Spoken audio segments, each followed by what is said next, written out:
I got loyalty, got royalty inside my DNA. I got peace, got war and peace inside my DNA. I got poison, pain, and joy inside my DNA.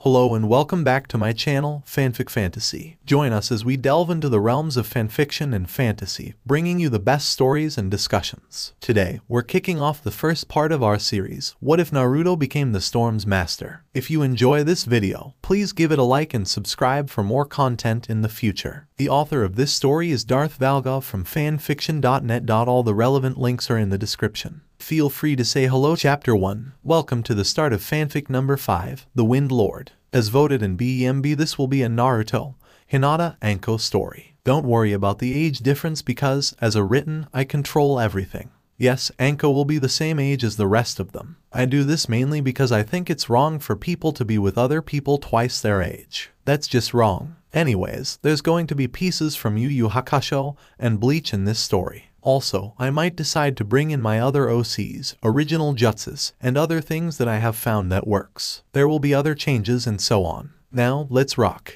The date was October 10th in the village of Konoha. The day had started out like any other day would. The shinobi went along with their business and the villagers did their own things. Children laughed in the streets and the elders tried to tell them how life used to be. However, that all changed when the Kyuubi suddenly appeared in the village. The key to that was suddenly. How did a very, very large nine-tailed fox sneak up on a village of shinobi? Only two people thought of that and knew the answer. The first was Namikaze Minato, the Yondaime Hokage of the village. However, he couldn't tell anyone else for he had just sealed the giant beast into his own son. The other was Uzumaki Kushina. She knew how the Kyuubi appeared because she had seen it once before when she was a little girl. As she lay in her hospital bed, she remembered it well as it destroyed her homeland and left nothing but waste. But her father had killed the one who summoned it. Or, at least, that's what it seemed. Then she saw him. He stood before her dressed in black with pins and bolts in his skin to preserve his life. His left eye was closed while his right was open to reveal his Sharingan.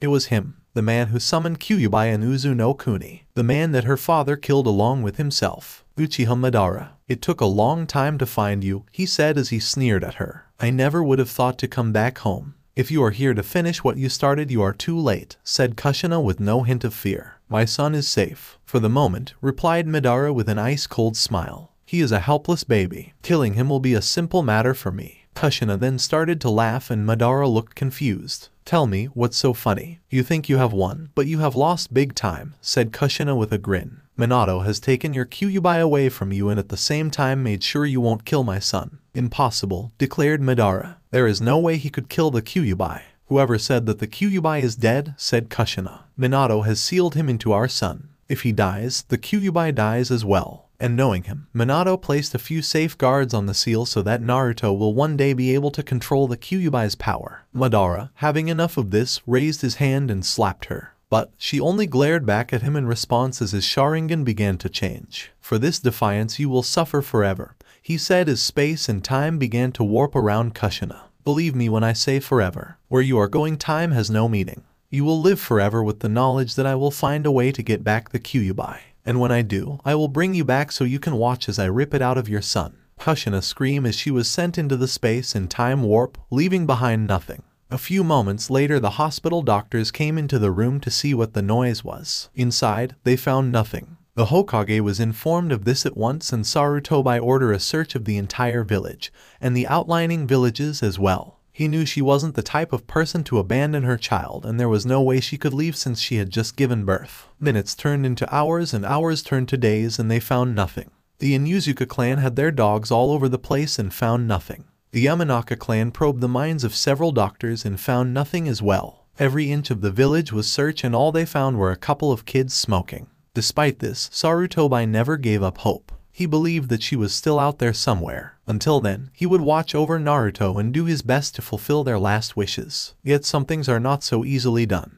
The council and the villagers believed that Naruto was the Kyuubi reborn and screamed for his BLD. The shinobi wanted to turn him into a weapon. Sarutobi tried to talk some sense into them, but it went in one ear and out the other. In the end, he was only able to pass a few laws that he thought would help give Naruto a chance with the next generation. Years later, a nameless Chunin entered his apartment after a long mission. He had just gotten back from an escort mission to Yuki no Kuni. While the mission was a bust, he had managed to get his hands on some scrolls. You see, the man they were escorting was a collector of jutsu scrolls and was looking for several new ones to add to his large collection that he always kept with him. Sadly, the local shinobi didn't like that at all. During the confusion, the Chunin was able to grab 2 random scrolls and make a break for it. The Chunin walked over to his kitchen table and sat down. He then reached into his bag and pulled them out. One had the Suna symbol on it while the other had the Yuki symbol on it. Deciding to open the Suna one first, he breaks the seal and began to read it. "What the hell?" he shouted aloud. Inside the scroll were several wind jutsus that were C to B rank. There was a defensive one and 2 offensive ones. He, on the other hand, was an earth user and had a harder time with jutsus that involved water and wind. Also, he was hoping for something more powerful to impress everyone when he finally took the Jonin exam. He set the scroll down and opened the other. This one held only Hyaten, Kokyuryubo Fusetsu, and a rank jutsu. However, this jutsu used a lot of chakra and his 2 worst elements. In his frustration, he threw both the scrolls out his window. Meanwhile, a 5-year-old Naruto was outside looking through the trash for food. He had been living on his own for a few weeks since he had been kicked out of the orphanage. He was given a weekly allowance to pay for his own food and stuff, but the villagers would only sell him stuff far worse than the stuff he was looking at now. Plus, they would take every dime he had. Suddenly, he felt something hit him on the head. 2 somethings to be precious. Naruto rubbed the top of his head and saw the scrolls. He opened the first one and came to realize something. He didn't know how to read. Picking up both scrolls in his tiny arms, he ran off to the only person who would help him. Sarutobi was in his office with his paperwork when there was a knock on the door. "Come in," he said. A moment later, he saw Naruto in a dirty oversized shirt and blue shorts holding 2 scrolls. What can I do for you today, Naruto?" "Oji-san, could you read these scrolls to me?" asked Naruto. "I think they're stories because they have pictures." The Hokage chuckled as he picked up the child and set him on his lap. He then opened the first scroll and then looked over at Naruto, who was staring at him wide-eyed, eager to hear a story. "I'm sorry, but these are jutsu scrolls," said Sarutobi. "Where did you get them?" "I was looking for some food and they fell out of the sky," said Naruto as he waved his hands around. "They hit me on the head and it hurt." "What's a jutsu?" Sarutobi sighed. No matter what he did, life didn't get better for the boy as he had hoped. The children mirrored the actions of the adults and began to hate Naruto for no reason. Even when he gave him his own place, things were difficult for him. Then, a thought entered his head. "Well, Naruto," he said at last, "they are really cool powers that shinobi have." "What?" cried the boy. "That's not fair. I want powers too." "Oh, are you sure?" asked the Hokage innocently. "I mean, there is a lot of work needed to become a shinobi. And, if you work hard enough, you become a Hokage like me." "Really?" asked Naruto. He had seen how people treated the old man for a while. They would bow to him and say nice things. He always had nice clothing and a nice place to stay. He had always wondered why, and if being a shinobi did that, then it might work for him. "Oji-san, I want to become a shinobi." "Well then," said the Hokage, "I'll have to make some arrangements for next year so you can go with other people your age. How does that sound?" The small boy only nodded in response. "Now, do you have any questions?" What kind of I mean jutsus are on these scrolls?" asked the boy. "Well, this scroll here has Fūton jutsus and this one over here has a Hyaten," said Sarutobi. Fūton jutsus are jutsus that use the wind while Hyaten jutsus use ice. "I think I can understand the ice, Oji-san," said Naruto as he remembered being hit by an icicle someone threw at him. "But wind is lame." "Oh really?" laughed the old man. "Well, do you know what a tornado is?" Naruto nodded. "What about a hurricane?" Again the boy nodded. "Well, those are really powerful winds. With the right Fūton, a shinobi can blow his opponent away, cut him to shreds, or create a powerful defense. In fact, I have heard that some people in Suna have been able to fly." Now this wasn't exactly true. In Suna, the most anyone has ever been able to do was glide with the use of a fan or make a more controlled fall.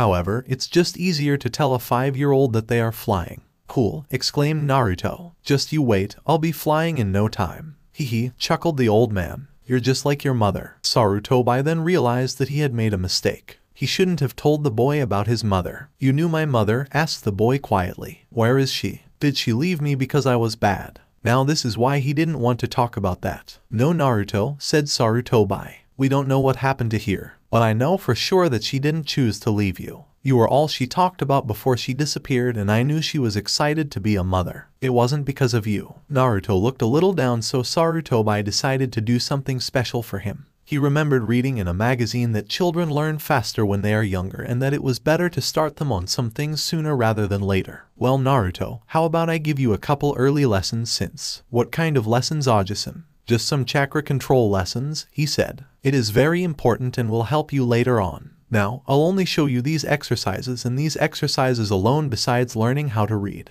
We can't have people thinking I'm playing favorites. Once you are done with these you will have to learn the rest on your own. Do you have any questions? Only one, Ajusan, replied Naruto. What's chakra? Sarutobi could tell this was going to be a long day. Well, there's the opening. Hope you liked it. Chapter 2. Alright, hey I am. While I was reading my reviews, I saw that one person was hoping that I would use you in this story as well. That I'm not so sure of. I mean, he is my first successful OC, but he's not my favorite. My favorites are Zanku, Saki, and Michai. Zanku because he's a kick-butt guy with a great sense of humor. Michai because I love any character that can make something go boom. And Saki, I just like her because I was right. I mean, I created her and her powers before anyone knew about Conan. Imagine my surprise when I see her using similar powers. Keyword, similar. Speaking of Saki, I should update Bloody Fox soon. Well, let's rock. Are you sure that you have everything? Asked the Hokage. Hi Ajusan, said Naruto as he packed his bag with pencils, scrolls, and ramen for lunch. Today was Naruto's first day at the academy,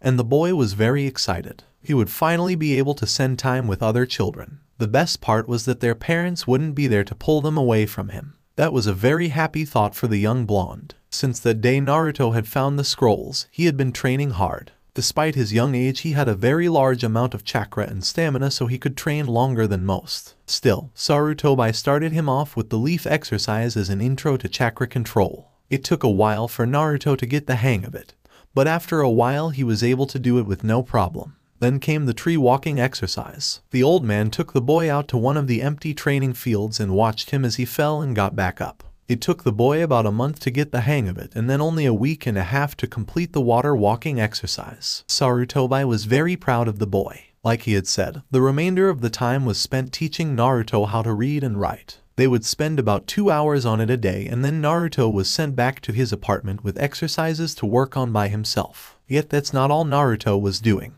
Once he had learned enough, the boy would sneak into the library at night and read what they had. The reason he had to sneak in was because of the old lady who worked there had a ruler, and would use it on him the moment he stepped into the building. Luckily for him, she was never a shinobi and no one ever seemed to go near the building at night. So, Naruto was free to read up more on the subject of wind. About a week after he started his nightly visits, he found a scroll that talked about chakra nature and manipulation. Grabbing the scroll and a dictionary, he began to read and look up the words he didn't know. After about an hour and a half of this, Naruto got up and looked for an easier scroll or book. In the end, he found Nature Chakra for Bakas. This one was much easier to follow. As soon as he was finished, Naruto decided to try it out. So the first thing he did was to get one of the special pieces of paper needed to determine chakra affinity after his lesson with the Hokage. While it had cost him half of his allowance, he felt it was worth it. Also, he had found a great ramen stand that didn't overcharge him, the Ikaraku ramen stand. As soon as he found out that he was a wind type, which thrilled him, he set to work on his training. After consulting Nature Chakra for Bakas, Naruto went to work on the first exercise, which was to cut a leaf with his chakra. This, however, proved to be harder than it sounded to the small boy since he is still working on it. This brings us to today. Well, it seems you have everything, said Sarutobi after checking the bag. Now remember to ask your sensei for the hot water you'll need to boil your noodles. Now you better get going. Hi, cheered Naruto as he raced out the door. Sarutobi just chuckled as he simply vanished from the room so he could also get the academy. When Naruto got to the academy, all the other students were standing next to their parents or an older sibling. A few caught his eye. The first was a boy with red markings on his face who was standing with his mother who had a dog next to her. Keeping the eager to go over there and pet the dog at bay, he looked over at a father and son who were both wearing sunglasses. Then he saw a creepy-looking man with black hair and eyes and was dressed in fancy-looking clothing that had a fan on the back. Next to him was a boy who looked about the same, but a bit more casual in dress. There were only two there who weren't with their family besides himself. The first was a girl with lavender pupil-less eyes and blue hair. She was dressed in a light blue shirt and tan shorts. She seemed a bit nervous, but Naruto didn't know why. Next to her was a woman with long black hair and red eyes in the Chunin uniform. In fact, Naruto remembered seeing her with the Hokage several times in the past. While he didn't know either of them, it was painfully obvious to anyone that they weren't related.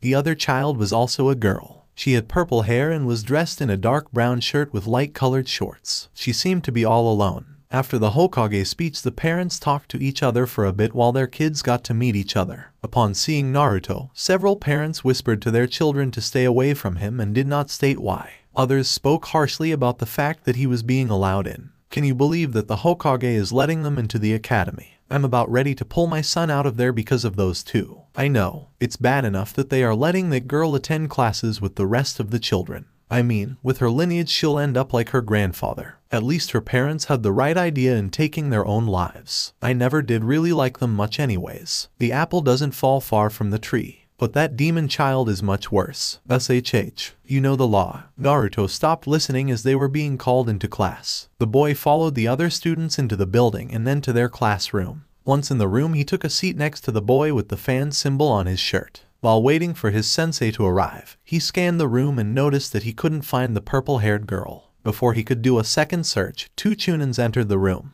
"Hello everyone," said the one with a scar on his nose in a cheery voice. "My name is Yumino Aruka and I'll be your sensei until you graduate. This is my assistant Mizuki. Now let's take roll." One by one he called out names and the students would reply in some way. Then Mitarashi Anko. For a moment nothing happened. Aruka was about to say something until his Chunin senses picked up on an object heading towards the window. Both he and Mizuki jumped back as a black, ball-shaped mass broke the window and came into the room very quickly. Then, before it hit the wall, kunais came out of its sides and pinned it to the wall. Shortly after it hit the wall, everyone could hear the sounds of a struggle going on inside of it. Aruka walked over and then, when he was close enough, pulled out a kunai of his own and cut lightly into the purple-haired girl. The pooped out of the cut and looked a bit dizzy. She quickly got a hold of herself, got up, and picked up a piece of the cloth. She had a horrified look on her face, like she was going to cry. "I worked all night on this," she said. "It was supposed to explode open so everyone would remember my name." Everyone in the room's sweat dropped. "Aw, are you Mitarashi Anko by any chance?" asked Aruka. The girl looked up at him with sad puppy dog eyes. "Hi," she said. "Just go take your seat," said Aruka as an eye twitched. "Please, Kami, let her be the only troublemaker. Is that too much to ask for?" With that, Aruka continued calling out his students' names. When he got to Naruto's, his voice turned cold and hard. Naruto, in turn, tried to answer back as cheerfully as he could, which only caused Aruka to snap at him. The rest of the day seemed to crawl by. Whenever Naruto raised his hand, it was either ignored or he was told to be quiet. The other students saw this and would laugh, with only a few exceptions. Later, the class was split between the boys and the girls. The boys were taken outside to do some muscle-building exercises while the girls were started in flower arrangement. When they came back to the classroom, they continued with the normal lessons. When lunch finally came, Naruto walked out with his fellow classmates with tears falling down his face. The cause of this was a number of things. One of them was the fact that he had hoped that people here would at least try to be nice. But that wasn't the case. As they had walked out, he had tried to talk to the other students only to be told to go away. In a way, it was worse than before. In the past, he wasn't part of a group. Now that he was surrounded by people, no one was making him feel welcome like they did with others. The other reason was that half his face was bright red and his clothes were damp. When Naruto had gone to ask for hot water like the Hokage told him to, he had asked the kunoichi teacher. She, in turn, screamed at him and then threw the hot kettle at him. Now he was wet, his face stung, and he was lonely. He sat alone under a tree with a swing on it and pondered if things could get worse. He was so lost in thought that he missed seeing someone walk up to him. "Whatcha do?" Naruto looked up and saw the girl called Anko. She was pointing to his reddened skin that was starting to fade. Were you mean to sensei?" she asked. "Or did someone else do something?" "I don't know," replied Naruto quickly. "I don't think I did anything to her. She just threw the kettle at me after I asked her for some water." At that, Anko looked a little disappointed. "Too bad," she said as she sat next to him. "I don't like her that much. She just talks about how her class will help me become a proper lady. And her class is so boring. Flower arrangement is driving me crazy and it's only the first day." "Wait," said Naruto, both alarmed and amused. "You can get crazier than coming into class by a window. That's kind of scary." "Hey, it would have been so cool if it had worked," she said in defense with a light blush. "If it had, then everyone would have been all wow and sensei would have been impressed." Naruto smiled and she then decided to change the subject. "So why aren't you playing or eating with the rest of them?" "Why aren't you?" counted Naruto. "Grown-ups tell their kids to stay away from me," she said reluctantly as she lowered her head. My grandfather did something really bad that no one wants to talk about. So they say that I'll end up like him since I'm related. Anko then clenched her fists. I don't even look like him. I know how you feel, said Naruto. Anko looked up and gave him a questioning look, so he continued. I don't know why, but people hate me. Wherever I go there is someone ready to hurt me. At least you know why people treat you that way. Then an idea came to him. He turned to Anko and gave her a foxy grin. Maybe we should do something about it. Meanwhile, in the Hokage office, Iruka was having a nice chat with the Hokage. And by nice chat I mean Iruka was PSS off that he got stuck with the traitor's granddaughter and the vessel of the creature that killed his parents. So he wasn't a happy camper. How could you do that? Demanded Iruka. To put those two in the same room is just asking for trouble. Don't worry, said Sarutobi as he calmly sipped some tea. I told Shino before he got to the academy not to bring any fleas into the classroom because they might land on Kiba. Iruka began to sweat drop. I'm talking about Uzumaki and Mitarashi, stated Iruka. Can you even imagine what would happen if those two bonded? Actually, I'm hoping that they will, said Sarutobi. What they need is to have a normal childhood, and that includes friends. No one else will let them play with their children, and I certainly can't force them to. Trust me, this is for the best. But that's dangerous, insisted Iruka. With their backgrounds, they might end up destroying the village. Sarutobi sighed and gave Iruka a stern look. I'm disappointed in you, he said. I would have hoped that you would have at least gotten to know them before making such harsh decisions. If you want to judge them based on their family tree, I'll tell you a few things. Anko's parents were highly respected until Orochimaru betrayed us all. That's when everyone turned on they, including their so-called friends. Even after Anko was born, they continued to torment them until they took their own lives. And Naruto, well, I can't tell you his lineage, but trust me when I say his parents were good people. But none of that really matters. They are their own person and they will choose their own paths. Anko is not Orochimaru and Naruto isn't the Kyuubi. But Hokage-sama, learn the difference, interrupted the old man, between children and the monsters they have been forced into association with. If you don't, they will become a self-fulfilling prophecy created by you and the other villagers. Now, I believe you have to get back to class. The lunch break soon ended and both teachers and students returned to their rooms. When Iruka entered his room, he noticed that Naruto and Anko were now sitting next to each other. They were talking quietly with each other while writing something down on a piece of paper. Iruka just sighed and then called the call to order so he could finish the lessons for the day. For the rest of the day, the only interruptions he got were some giggles from Naruto and Anko as they plotted their revenge. The next day, the Kunoichi teacher woke up as a Haruno. Time passes and the two became good friends. Anko, as it turned out, loved to prank people as much as Naruto did. There were times, however, when her idea of a prank went a little too far. Those were the times that Naruto had to keep her from harming not only herself but others as well. Another thing that they had in common was that they lived alone. Anko lived in the house that her parent had left her, which was nice. So, since they had no one to help them at home, they would train with each other as well as studying together. Unlike other girls in the class, Anko was serious about her training. The other girls were only doing it to reenact a fairy tale. Basically, they get kidnapped and their shinobi hero comes to the rescue and there's a touch of them living happily ever after. Anko, on the other hand, said that she would blast anyone who tried to do that to her with a super cool jutsu. A few months after the first day at the academy, Naruto was in the woods alone. It was getting dark and he was still working on the leaf exercise. So far he had only made a small cut on the leaf, but it was getting bigger slowly. While this was an amazing feat for someone who wasn't even a genin, he was still frustrated that he wasn't further along. He was beginning to make a little more progress when he heard something. It was the sounds of twigs breaking and leaves crunching. Someone was coming. A moment later he heard something else, crying. Then Naruto saw her. It was the blue-haired girl that was in his class. She was wearing a dark blue kimono that had a fall leaf pattern on it, and there was evidence that she had fallen several times. Her hair was a mess as it had twigs and other things in it, probably from falling. From her eyes down was soaked in her tears. When she saw Naruto, she took a step back in shock.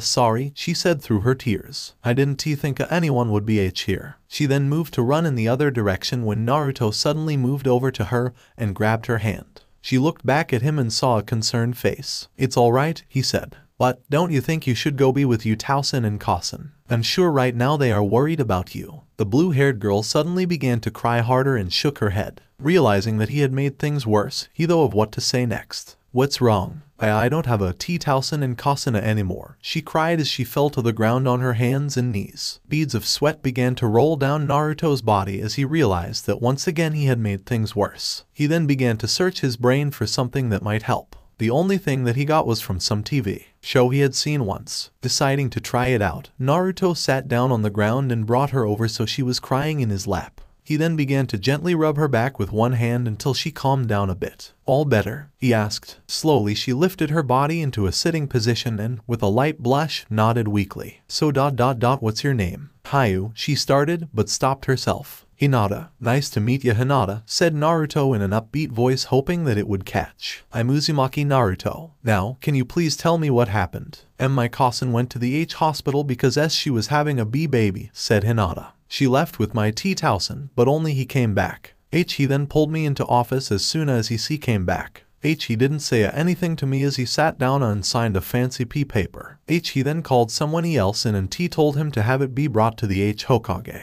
When I asked him what was going on he said that my cousin had died while giving birth. Then he told me to leave B because the P paper he had signed legally disowned me from the clan. Now, please remember that Naruto is a 6-year-old. He also lives by himself. The only things he reads are coupons for ramen and training scrolls. So his first thought was a bit understandable. What does legally disown mean? That thought echoed through his head until his tenant heard it. Yubaka, said the Kyuubi. Well, he only yelled the baka part. Let me put this in terms you might understand. Her mommy died and now her daddy has decided to throw her on the street like garbage. Is that simply enough for you? While Naruto couldn't hear the Kyuubi, he did somehow manage to figure it out. Don't worry Hinata, he's just a jerk, said Naruto. How about we go see the Hokage? I'm sure he'll know what to do. Naruto then got up and then held out his hand to help Hinata. Hinata started to reach out to take it, but then she pulled back. Why are you being so nice? She asked. Am I really that pathetic? Tears began to reform in her eyes. No, said Naruto quickly. I just wanna help. It has nothing to do with how strong or weak you are. Then he remembered something that the old man had once told him. Besides, Ajisen says that those who are truly strong know when to ask and accept help. Hinata hesitated for only a moment before taking his hand. While this was going on, Hayashi was sitting with the Hyuga elders as his late wife's will was being read. And finally, read the elder, I wish that my daughter, Hyuga Hinata, be well taken care of. She is my treasure and I wish for her to be safe and happy. Is that it? Asked Hayashi. The elder simply nodded. Then all shall be done except for the last part. At this, the elders began to whisper to each other for a moment. Then, one of them spoke. Hayashi-sama, surely you know that our laws clearly states that we follow the last wishes of. He was then cut off when Hayashi held up his hand to silence him. She asked that Hyuga Hinata be well taken care of, he said in an uncaring tone. However, shortly after my wife's death I disowned the girl. There is no longer a Hyuga Hinata in this clan, so I am no longer bound to that last wish. The council stared at Hayashi while doing their best to hold back their disgust. It was true that many felt that Hinata was weak.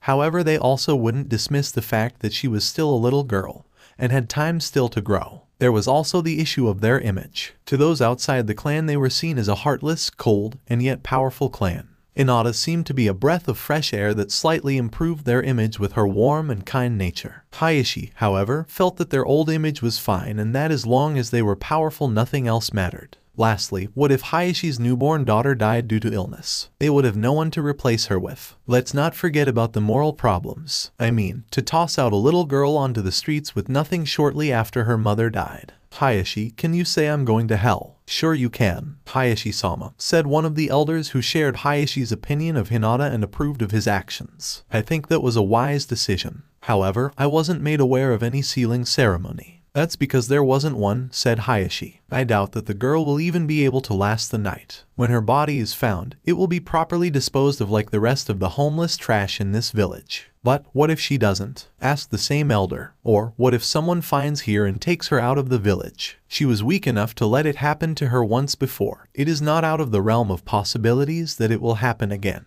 Very well, said Hayashi as he stood up. I will deal with this myself. Please hurry, said the elder as Hayashi walked towards the door. You must get to her before the Hokage signs the document, if he hasn't done so already. If he does, we can't touch her. Hayashi found Hinata with ease. After all, he is ranked as a Jonin. She was being led down the street by Naruto as they made their way to the Hokage Tower. Hayashi calmly walked towards them and decided to handle this in a way that wouldn't call the attention of the Hokage. Meaning, he would have to be nice. "Hinata," said Hayashi once they were close enough. Hinata got loose from Naruto's grip and hid behind him. This disgusted Hayashi, but he did not show it. "I came to apologize. I have called back the document and would like you to return back to the compound." Hinata couldn't believe her ears. Her father was saying he was sorry, that he wanted her to be his daughter again. It was too good to be true for her. "Hi T-Towson," she said as she started to move out from behind Naruto. However, Naruto didn't believe a word. Instinct had kicked in as well as experience. The way he had said all that was not the way he had heard other people talk to their kids. Also, he had been beaten up by people who claimed they wanted to take him in before. Then there was the fact that he was getting a bad feeling from Hayashi. It was the feeling that you get when you know something bad was about to happen. And after the way he found Hinata, there was no way he would let her go back with this guy. So, Naruto moved so Hinata was in back of him again. "And Naruto-san, what are you doing?" asked Hinata. "Move aside, boy," said Hayashi. "I have things I must discuss with my daughter." "No way," yelled Naruto. "I'm not letting you hurt her again." Naruto then turned his head to Hinata. "Don't listen to him. He's up to something." "But Naruto-san," began Hinata before she was cut off by Hayashi. "I will give you one chance, brat," he said coldly. "Either move or I will use force." He got his answer when Naruto stuck out his tongue at him. So Hayashi quickly grabbed the boy and threw him into a wall. Naruto hit it hard and bounced off of it. The people who had stopped to watch this cheered. "And Naruto-san," cried Hinata as she attempted to move towards the boy. But Hayashi quickly grabbed her arm and held on tightly. So tightly in fact that it hurt her. "Now come along," said Hayashi as they started to move in the direction of the Hyuga complex. Then, all of a sudden, they were surrounded by ANBU. In front of Hayashi and a struggling Hinata was a woman behind a cat mask. She had purple hair and tan skin. "Hyuga Hayashi," she said, "the Hokage would like to have a word with you, Hinata-san, and Uzumaki-san." Hayashi gritted his teeth and nodded as they were led to the old Hokage's office. He was sitting behind his desk with a single document in front of him. The ANBU laid Naruto on a couch in the room and they all vanished except for the woman. "Do you know what this is, Hayashi-sama?" asked the Hokage as he held up a document. By the tone of his voice, he was not in a good mood. "This is the document that you sent earlier today. So, what do you want with Hinata?" "I was just tying up some loose ends," said Hayashi without any remorse. "By that you mean the birdcage seal," said Sarutobi.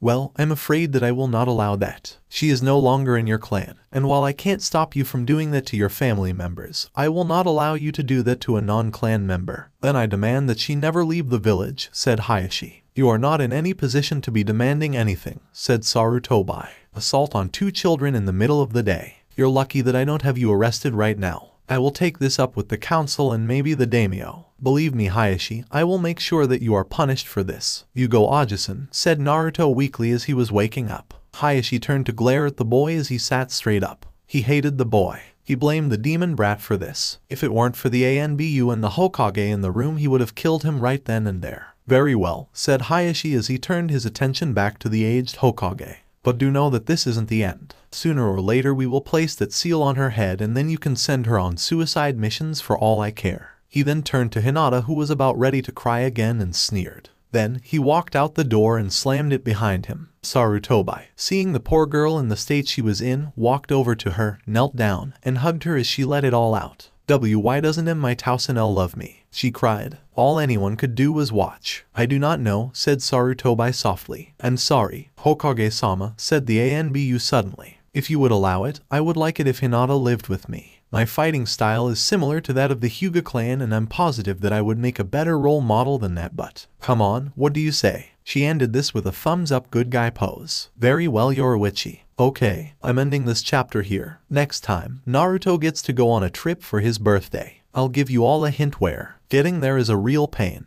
Now, time for pairing and Haku poll. You know the drill, at least I hope you do. Haku live, Dian male, female. Also, should she be related to Naruto? The way I'll work it is that Haku's father was Kushina's brother. She went to leaf and he went to water. Now, here are the guys. Neji, Kiba, Shino, Gaara, Kenkiro, Shikamaru, Chaoji. Lee is not included. He will be with an OC that will be appearing soon in BEMB. Sasuke is not included. He will be all alone. The girls, Temari, Ino, Femhaku, Younger Hana, Tenten, OC from one of my other fanfics, let me know who and why. Sakura dies all alone so she's not included. Chapter 3. Here I am once again. In the last chapter, Shark Teeth suggested that I go saw on Hayashi. I thought about and said why the hell not. So here I am now giving you what you really want. Now this chapter will contain things that will occur later on. Also, I'm guessing on some things, so please don't write to me and say that I'm wrong. I'm doing the best I can. Before I begin, it has been decided that Haku will be female and related to Naruto. The people have spoken. Most of the pairing have been very similar. Neji Ten, Shika Temer, Choino. I think I got a Neji Hana and Shino Hana. A lot of Gara Haku and a few Kiba Haku. The Kiba Ino idea was funny.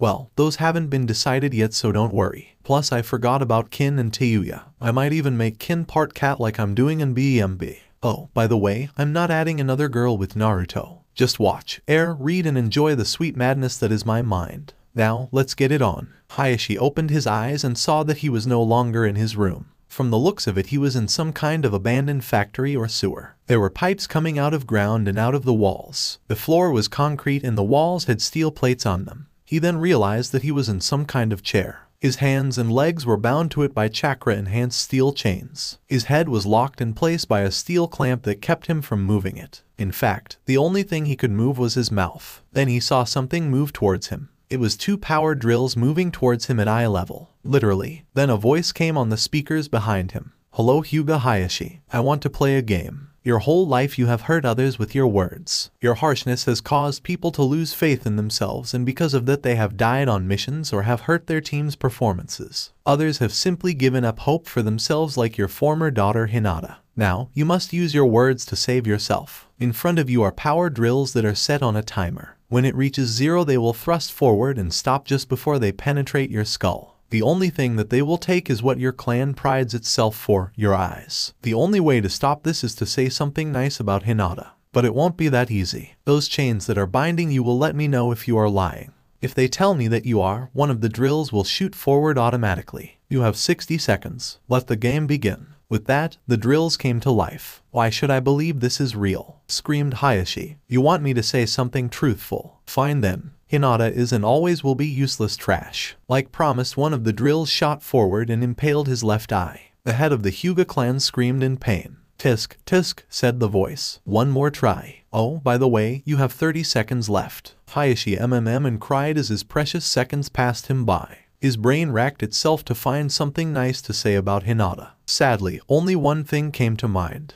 Aw, she's a good dresser, he said. Sorry Hayashi, said the voice as the other drill headed for his right eye. Not good enough. Hayashi screamed as his whole world went black. Then he woke up. No more saw movie marathons before bed, said a panting Hayashi aloud. Shortly after Hinata moved in with Yoruichi, Naruto decided to go and visit her to make sure that everything was alright. Naruto looked up her address and found out she lived in a penthouse apartment on the other side of the village. Why am I going with you again? Whined Anko, and she walked behind Naruto. I should be doing some target practice right now, or getting back at that team for stealing my dango. I want you to meet Hinata so you can make another friend, said Naruto with a grin. Why do I need another friend? She asked. Because I'm your only friend, deadpan Naruto. Anko just sheepishly looked away. About 30 minutes later the two of them stepped into a lobby that reminded them of the one from the first Matrix movie. They, of course, got the same treatment here as they did everywhere else. What are you two doing here? Demanded a security guard as he walked over to them.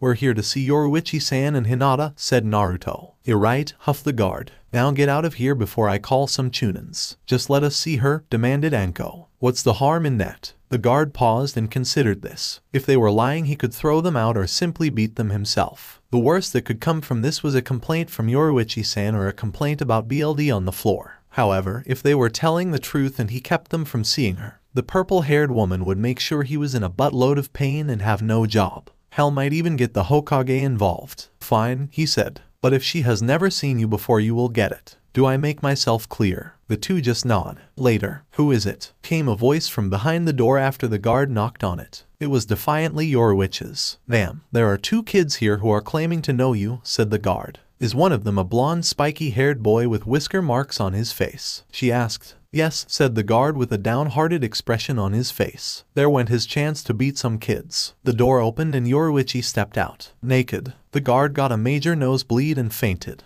Anko looked a little embarrassed and Naruto just poked the guard while Hinata stepped into the hallway, pressing her fingers together the whole time. YuYu-san, please stop doing that, said Hinata. YuYu, in turn, vanished and reappeared behind Hinata. She then used her fingers to hook Hinata's mouth and stretch it. I thought I asked you to call me Yorichi-nichan, she said. Hi, Hinata managed to say. YuYu then let her go and patted her on the head. Hey, why did this guy pass out? Asked Naruto. Because I used the strongest weapon in the shinobi. No, the entire world on him, answered YuYu as she brought her hand to her hips.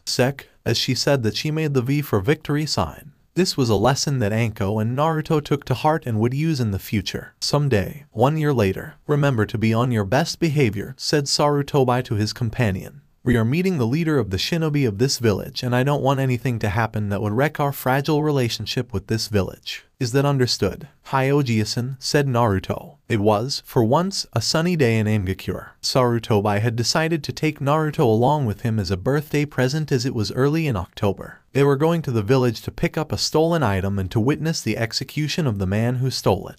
The man in question, Rokusho AI, had joined up with a rebellious faction in AIM that was being led by a mysterious figure. Hanzo, the leader of the AIM nins, had caught him and decided to return the item. However, AI would get a public exaction to serve as an example to others. Hanzo met them at the gates surrounded by his own bodyguards. He wore a gray bodysuit and had a cape on. His large breathing device covered most of his face and made his black eyes seem more menacing. Good day to you Hokage-sama, said Hanzo when he saw the old man in red Kage robes. His eyes then fell on a small boy of about 7 wearing an oversized shirt with blue shorts. In his left hand was a string that was tied to a balloon. And who is this? This is Uzumaki Naruto, said Sarutobi as he patted the small blonde's head. He is a student at my village shinobi academy. I thought it would be very educational for him to see a different village. I see, said Hanzo slowly as he looked the boy over. His appearance looked familiar to another shinobi he had seen before. However, his clan name made him think of another group that he had met in Uzu-no-Kuni. But, then again, it could be just a coincidence, so he let those thoughts go. I hope you enjoy your stay, Uzumaki-san. I hope so to Oji-san, replied Naruto to Hanzo. A gasp came from everyone nearby.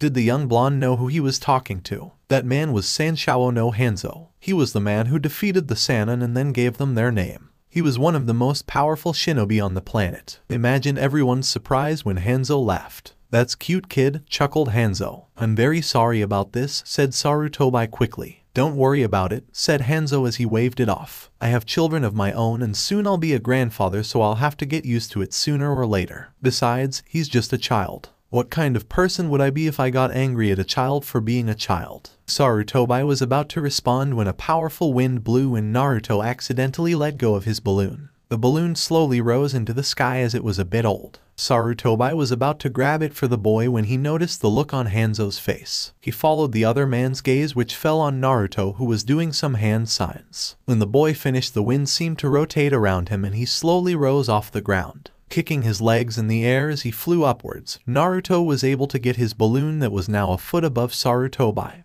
Hanzo, and everyone else's heads. However, as soon as he grabbed it, he fell. Luckily, Naruto was caught by Sarutobi. Naruto, are you alright? Asked the old Kage as he set the boy down and began to check for injuries. I'm fine Oji-san, said Naruto. That was wind chakra, thought Hanzo. By the looks of it, he hasn't completely mastered it. If I had to guess, he has at least completed a third of the second stage. Hanzo then watched with interest as the Hokage questioned the boy. At first, Naruto was a bit reluctant to tell them about his late nights and all the training he had been doing. But, after being threatened with no ramen for the rest of the trip, Naruto caved. After hearing about his training and how far along he was, Hanzo couldn't help but be amazed. His chakra stores must be very large for his age. The next generation of shinobi will be amazing. Naruto, you should be more careful, scolded the Hokage. What you did was very reckless. You could have been. I hate to interrupted Hanzo, but you are to meet the Council of Immersive. They would like to talk about the execution and several other things. Very well, said Sarutobi.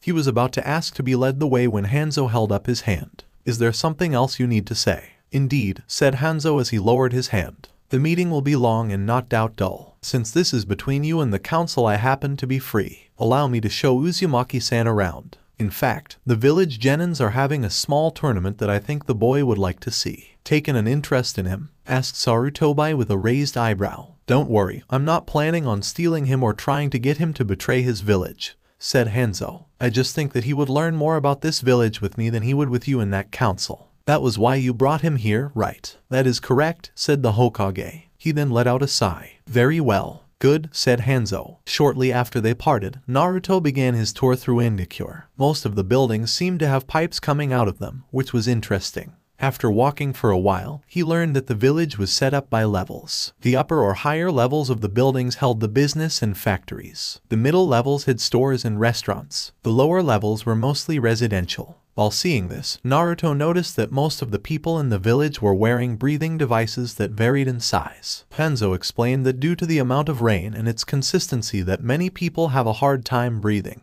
In fact, some people have had their lungs filled with water after breathing too hard. The breathing devices were made to prevent this as well as help the shinobi breath underwater. The next thing that Naruto asked was why Hanzo didn't have to go to the meeting. Wasn't he the leader of the village? Hanzo replied that he wasn't in charge of anything other than the shinobi. Everything else, from trash collection to making treaties, was decided by the council. Hanzo laughed as he told the boy that he was glad because it saved him from a lot of paperwork. Also, it allowed him to go on mission more often than the Kage. But aren't you respected like a Hokage? Asked Naruto as they reached the training grounds. Well, first off, I'm not a Kage, said Hanzo. There are only 5 people who are given that title and they each belong to one of the 5 major countries. I am Kage level, but I don't get to be called a Kage. But that doesn't mean I'm not respected. Naruto blinked in confusion. An office or a title does not equal respect. Well, you can get it if you have them, I guess. I, however, do not believe that in that. I respect one's skill. For example, I once fought against 3 shinobi from your village. During that fight, I saw their skill and they earned my respect. So much so that I spared their lives on the condition that they call themselves the Sannin. So you respect people if they are strong? Asked Naruto. Not all, said Hanzo. There is also the way the person gains their strength. Take Sharingan no Kakashi for example. He is said to have copied at least 1,000 different jutsus. However, the source of his power comes from an eye that he wasn't born with. He steals other people's jutsus and claims them as his own. Tell me, Uzumaki-san, would you be angry if someone spied on you and took something that you worked very long and hard on? Like that jutsu you did when we first met. Of course, said Naruto. Hanzo nodded. A true shinobi wins his battles with his own abilities and his own skills. There's also a difference between a good shinobi and a great one. A good shinobi learns his jutsus while a great one makes his own. Hanzo then looked down at Naruto. And it seems you have the makings to be a great one. A little while later they arrived at the training field where the Genin tournament was being held. In AIM, it was common for the Jonin senseis to brag about their team's skills and their abilities as instructors. So, once every couple of mouths, they put their pride and money where their mouths were. Naruto watched in fascination as the AIM nins used Taijutsu, and a couple basic Fūton moves. Some of the moves that he saw were Kasumi Jusha no Jutsu and Oboro Bunshin no Jutsu. Good move, son, shouted a man on the other side of the field. Naruto looked over and saw what looked like parents of some of the genin who had come to watch. That and place some bets of their own. Seeing this, Naruto couldn't help but feel a little sad and jealous, which Hanzo noticed. I think I now know why your Hokage brought you here, said Hanzo softly. You don't have a real family, do you? Naruto just shook his head. I see. While it is unfortunate, you should not use it as an excuse. I have seen many shinobi from this village grow up to be powerful without a family. Yet, I have seen others who make the excuse that they are weak because they have no family to learn from. Also remember that not having a family gives you an element of surprise. Naruto looked up and stared at the elder shinobi. There are many people who judge others based on their families. Some will say that you are only as skilled as your family. When they look at you, they will think that since you have no family, you will have no skill. Well, that is rubbish and a Baka's belief. The harder you work, the stronger you become. Almost any problem can be overcome with hard work. Otherwise, you're just giving up and taking the coward's way out. I think I understand, said Naruto as he turned his gaze back on the parents. But still, it would be nice to have someone to cook me dinner and stuff. Yes, well, that's life, said Hanzo, not sugarcoating a thing. The way I see it, you can either whine about it or do something about it. If you lack a real family, make one. All Naruto could do was give a light nod. When the tournament was over, Hanzo realized that it was getting late and that they should be getting back. However, a thought entered his mind. The kid had potential and he was a person who liked to reward people with potential. Usually he just let them live or something like that, but that wouldn't work in this case. No, he had to do something much more. Then, in his mind, it was decided. Hanzo told his guards to take 5 for a moment so he could be alone with Naruto for a moment. This, of course, surprised them since he was never told them he wanted to be alone with someone. But they just shrugged their shoulders and walked away. It was just a kid with him after all. Naruto, I'm going to give you something special, said Hanzo. He then pulled out a scroll and then unsealed a much larger scroll and set it down while opening it up. This is a summoning contract. Once you sign your name in it, you will be able to summon whatever creatures that the contract is with and they will fight with you. I would like you to sign the salamander contract. Really? Cried an excited Naruto. Then he became confused. Why me? Let's just say that I think it will help, said Hanzo. Also, you have skills that have yet to be tapped into. Until you do, the salamander clan will be able to help you out. They might even train you and show you some jutsus that you can use with them. Now, if you want to sign it, you must sign it in BLD. Naruto went up to the scroll and did just that. It was a little sloppy compared to the rest, but that didn't matter. When that was over, Hanzo showed Naruto the signs and then told him about the BLD that was needed to perform this jutsu. The next day, Sarutobi and Naruto were at the gate saying their goodbyes. Hanzo said goodbye to Naruto and then handed an object to Sarutobi. So what will happen to the Raijin? Asked Hanzo offhandedly. It will be placed back into the vault of my office, said Sarutobi. There will be some new security features added to ensure that this won't happen again. A pity, said Hanzo. A weapon should be used in the battlefield and not some safe. It would be a shame if it was never used again. Yes, agreed the Hokage. However, if I did give it to one of the clans, the others would fight over it and say that I favored one clan more than the others. Then why not give it to a smaller clan or someone who doesn't have one, said Hanzo as he glanced at Naruto for a moment. Then they couldn't do a thing about. Explain, said the Hokage. I know how arrogant some of the major clans in your village are, said Hanzo. If you gave the Raijin to someone without a clan or is trying to build it up, you can say that you have the blade to them to help them along. Also, if any of the other clans fight or steal it, well, it will be obvious and legal actions will have to take place regardless of their status. And, if they do steal it, it would be like admitting that they consider it a threat even if it is held by a nobody. I think I get it, said the Hokage as he looked at the Raijin. Well, we better get going. With that, Sarutobi and Naruto turned to leave. Of course, Naruto waved for a while. Just before they were out of sight, Hanzo saw Sarutobi giving something to Naruto. The next generation will be very interesting indeed, said Hanzo. Well, that's all I have for this chapter. I hope I got Yoruichi right. Before I end, I would like to say I am looking for a new beta. Please PM me if you would like the job. It pays nothing. Chapter 4. So how has everyone been? I hope you are doing well. Yeah, not my best opening. I'm running out of stuff to say and I'm getting depressed. Usually I have something to talk about before I start, but I got nothing today. I guess it's because I am updating so fast that I am using up all of my good ideas before I can get new ones. There is one thing though. Some of you have mentioned that I should add Urahara. I will be thinking about it and maybe I will add him on in the future. As for the salamander contract, after I wrote the last chapter I did some research. Not that kind.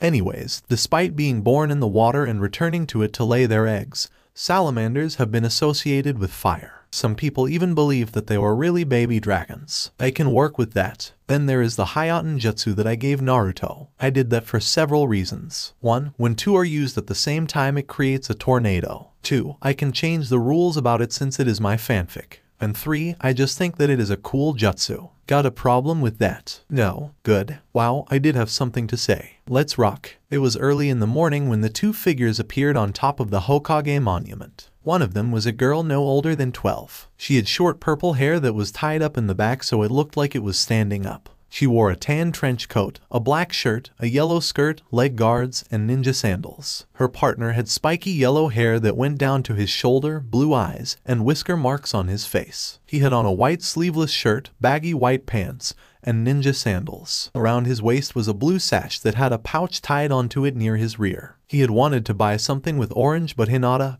Anko, and Yoruichi smacked some sense into him. Well, Anko and Yoruichi smacked him, and Hinata, after applying some healing salve to his bruises, explained why he shouldn't. On the ground were several spray cans. This is such a good idea, said Anko as she smiled like a maniac. Too bad that Hinata didn't want to join in on the fun. Come on, Anko-chan, said Naruto as he picked up a can. You know Hinata-chan doesn't like this kind of stuff. Anko just huffed at that. She could have kept guard or something like that, said Anko as she looked away. Don't worry about it, said Naruto as he picked up another can and tossed it to her. We just have to do this quickly or else we'll get chased again. Remember last time we got caught? Anko shuddered. It was the worst punishment they had ever had. The tension she could handle. Cleaning up the mess was not so bad. Visiting the people she accidentally injured was iffy at best. But nothing compared to listen to the Hokage drone on for hours about how irresponsible they were and stuff like that. Never again, she said. Naruto nodded at her and then smiled. Now let's show these people what art is, he said. Sadly for them, it took longer than expected.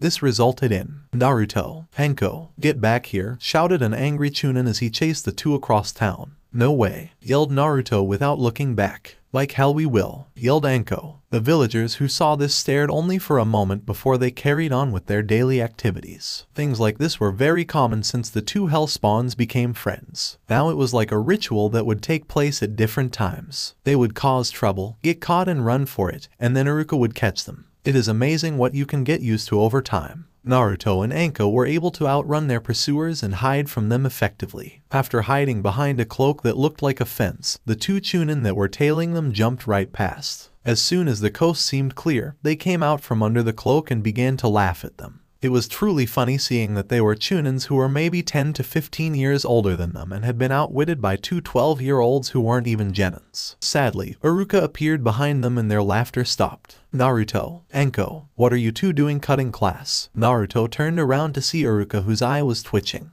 They both just chuckled nervously before they were tied up and dragged back to the academy. Tomorrow is the graduation exam and you do this. If you have so much free time you should be studying so you don't fail it again, yelled Iruka at Naruto once they were back in the classroom. The kids laughed at this. Yeah, I was just trying to have a little fun, commented the blonde. Iruka then turned to Anko. The same applies to you young lady, he said as he pointed to her. Do you really think that doing things like this is such a good idea before the day of the final exam? Well, it seemed like a good idea at the time, said Anko with a weak smile. And now? Asked Naruto as he knew what she would say next. It was a great idea, she said with a full-blown grin. Iruka just smacked his face. For that, we are going to have a pop quiz on the henge. Everyone, to the front of the class. Everyone began to complain, but did as they were told. One by one, each of the students began to transform into Iruka. Of course, all the girls were all over Sasuke when he went up. They said he was cool and amazing and all that stuff and, naturally, he ignored them. When it was Naruto's turn he did his transformation.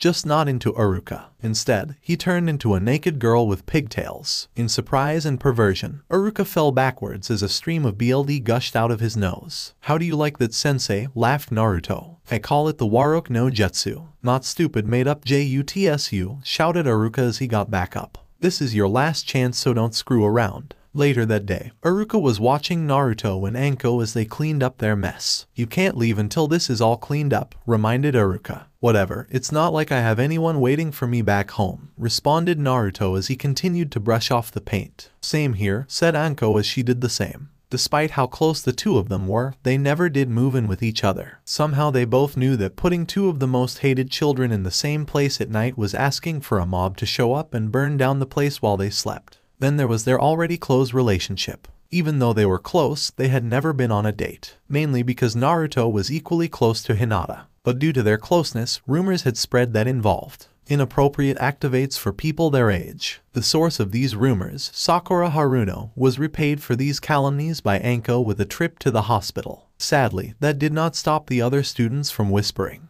Iruka winced when he heard that. Over the years those two had grown on him. He even remembered when he began to doubt that they were all that bad. It happened shortly after Hinata was kicked out of her clan. Neji, her former cousin, was waiting for her after school. He somehow cornered her against the wall and began to beat the living hell out of the poor girl. Before Iruka could stop it, both Naruto and Anko had stepped in. Naruto ran up to the older boy and tackled him onto the ground. Anko went to make sure Hinata was alright before helping Naruto remove some of Elder Hyuga's teeth. After Iruka stepped in and separated them, he asked the two why they helped Hinata. Naruto simply said that Hinata was their friend and Anko nodded while glaring at Neji. Neji was suspended for a week for that and Iruka got an earful from the Hyuga clan. They thought that the punishment was too harsh since he only gave her a black eye and broke her arm. That day had also had an effect of Naruto. Whenever he saw Neji fighting, He could feel the rage that the Hyuga genius felt. It was the same with Sasuke. They both used their anger as fuel, and yet, even though they won almost all of the time,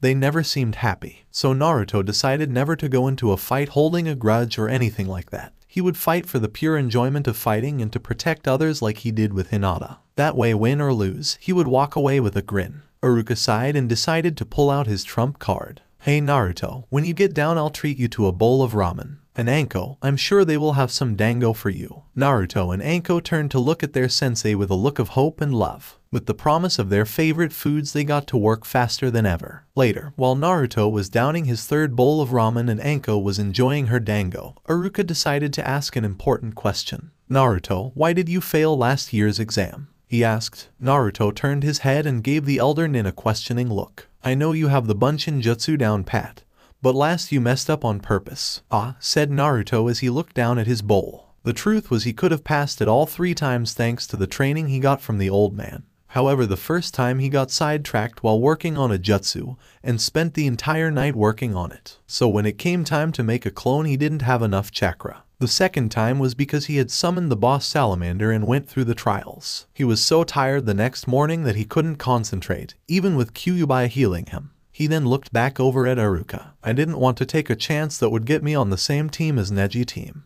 Iruka blinked and Naruto continued. That BSDRD is mad at Hayashi for forgetting to put the seal on Hinata, so he takes out his frustrations on her. There is no way in hell that we could ever work as a team. Nothing's worth that, even a year's supply of ramen. I see, said Iruka. Hey sensei. What is it Naruto? Can I try on you hit I ate? Sorry, but you'll have to wait for tomorrow after you pass the exam. Iruka gave Naruto a knowing smile and then sent him on his way with Anko. The next day was the big day. Naruto had arrived early to make sure he was there. When he got into the room, he spotted Hinata. She was wearing a tight black outfit like what Yoruichi wore sometimes. However, lately she had been wearing a heavy tan jacket over it. When he had asked why, she blushed and said there was no reason. Since she had been kicked out of the Hyuga clan, people had a change in attitude with her. When she first came as Hyuga Hinata, people were polite and nice to her. Some of the parents told their children to SCK up to her so that when she became clan head that she would remember them. It was always good to have the Hyuga clan on your side.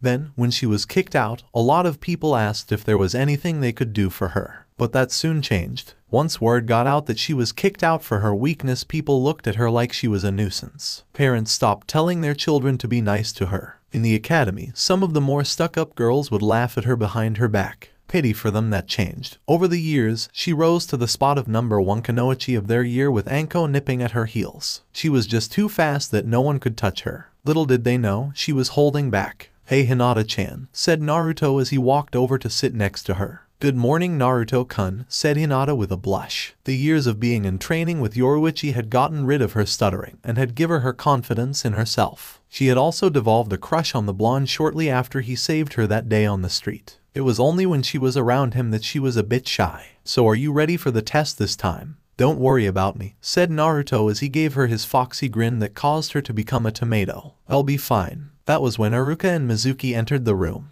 Okay, today is the Genin exam, said Iruka. When I call your name, please come into the back room. Let's start with NarutoHinataAnko. When he said that, a black ball-shaped object came through the window and then became a banner that said, NarutoHinataAnko Future Genin. Wow, she pulled it off this time, said Naruto with a laugh. I was wondering where she was, said Hinata with a deadpan expression on her face. Iruka did his demon head jutsu to yell at Anko before pulling her into the back room. When she emerged, she was wearing a hit I ate. One by one, Iruka called out names to meet him in the next room to be tested by him and his assistant Mizuki. Soon his name was called. He soon found himself facing his sensei. Okay, Naruto, said Iruka, all you need to do is make a clone and you pass. Do your best, right? Bushin no Jutsu. A large puff of smoke appeared and filled the room. It was so thick that no one saw Mizuki placing a Jinjutsu on Naruto's clone that made it look half dead. You fail, shouted Iruka shortly after the smoke cleared. Hold on, said Mizuki as he tried his best to sound sincere. He has the concept down and was able to make a clone. I'm sure we could pass him. Naruto looked up at this. His hopes were high. Maybe he would pass after all. Sadly, those thoughts vanished with Iruka's next words. No, we can't pass him. The other students were able to make at least 3 clones and they were able to walk around. Naruto's clone is useless. I'm sorry, but it wouldn't be fair to the rest of the class. After that, Naruto sat on a swing watching the parents of the other students pick up their children as he sat on a swing. He heard people saw that they were glad he didn't become a shinobi. Anko couldn't be there for him because she was in detention for that stunt earlier,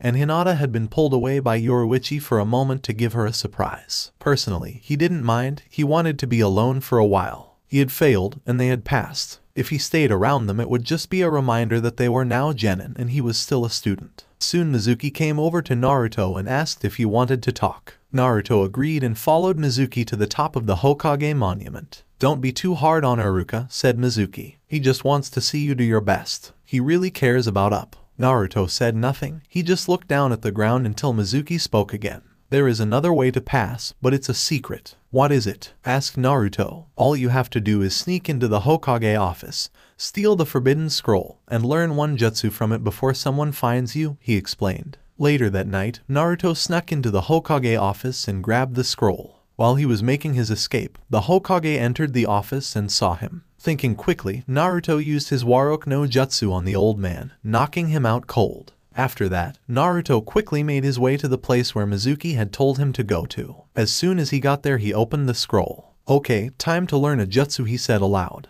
The first jutsu was Kage Bunshin. It was about an hour later when Iruka showed up. Naruto looked like he was exhausted. Hey Iruka-sensei, looks like you found me, said Naruto with a laugh. Naruto, what are doing here? I did it, Iruka-sensei, cried Naruto as he ignored the question. Not only did I steal the scroll, I also learned 2 new jutsu from it. It looks like I passed the secret test. What secret test? Asked the dumbfounded teacher. The one Mizuki-sensei told me about. He said all I had to do was steal the forbidden scroll and learn one jutsu, and I could become a genin. Naruto, began Iruka, but stopped when he sensed Mizuki appear on a tree branch above them. I see you found him first, said Mizuki with a smug look on his face. What's going on, sensei? Asked Naruto. Naruto, Mizuki lied to you, said Iruka as he pulled out a kunai. He used you to steal the forbidden scroll for himself. Naruto, said Mizuki with an evil look in his eyes. Have you ever wondered why you are hated? Would you like me to tell you? Why? Asked Naruto. Don't, shouted Iruka. It's because you are the Kyuubi no Kitsune, said Mizuki with a look of glee on his face. What? That's impossible, yelled Naruto. Think about, said Mizuki. Why do you think everyone hates you? Your birthday is October 10th. The Sei Day is the day the Kyuubi attacked. And those whisker marks. Think about the names all the villagers call you. Face it, you are the demon fox. Even Iruka hates you because you killed his parents. Naruto fell to his knees. This was too much for him to take in.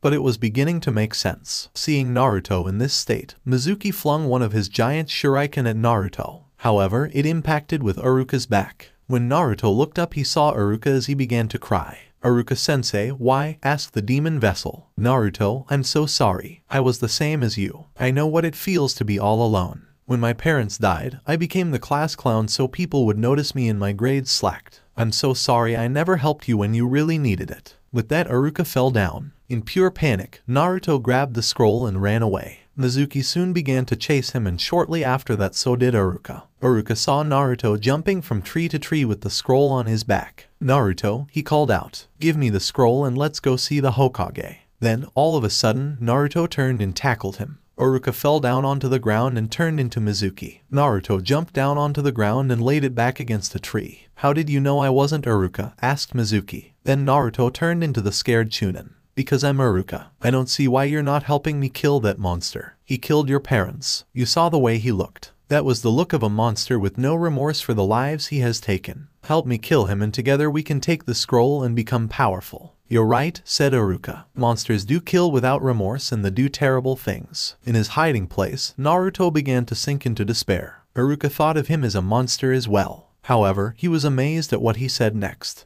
But that's not what Naruto is. He's nothing like the demon fox. He is a kind and hard-working boy that everyone ignores. He is one of the finest students I have ever taught and will become a great shinobi one day. You are a fool, Iruka. Now die, said Mizuki as he reached to his back to pull out his other shuriken. That's when Naruto's foot impacted his face. Mizuki was thrown back several feet but did not fall down. Thanks for saving me the trouble of looking for you. Naruto ignored him, rushed over to his sensei. I'm sorry, sensei, he said. That's okay, Naruto. How nice, said Mizuki. Now I can kill you both at the same time. As soon as he said that, a powerful wind erupted from Naruto that halted his movements. Branches broke and animals took shelter from its force. Slowly Naruto turned around to stare at the traitor. Normally, I don't go into a fight with a grudge or seeking BLD, but it's too late for that. I won't let you hurt Iruka-sensei, he said. Iruka was surprised in how Naruto said it. It was calm, as if he knew there was no way he would lose. He then made the ram sign that we all know, Kage Bunshin no Jutsu, and with that the field was full of Narutos. Is that all you got? Said Mizuki. While he was acting tough, he truly was starting to sweat. This wasn't good at all. Deciding that his best course of action was to attack first and get them by surprise, he threw his shuriken and destroyed several clones. He got creeped out when Naruto just laughed. You know, sensei, he said, I learned one other jutsu. Mizuki then heard a noise behind him and on instinct threw a kunai at the Naruto that was attacking from behind. However, when it hit the clone, it did not go puff. It went boom and Mizuki was thrown by the force. I also learned Bunshin Daibikuha. When Mizuki landed, all of the remaining clones moved to keep him in the perimeter. Naruto then moved over to him quickly and proceeded in punching the man in the gut repeatedly until he could no longer hear the man's bones breaking.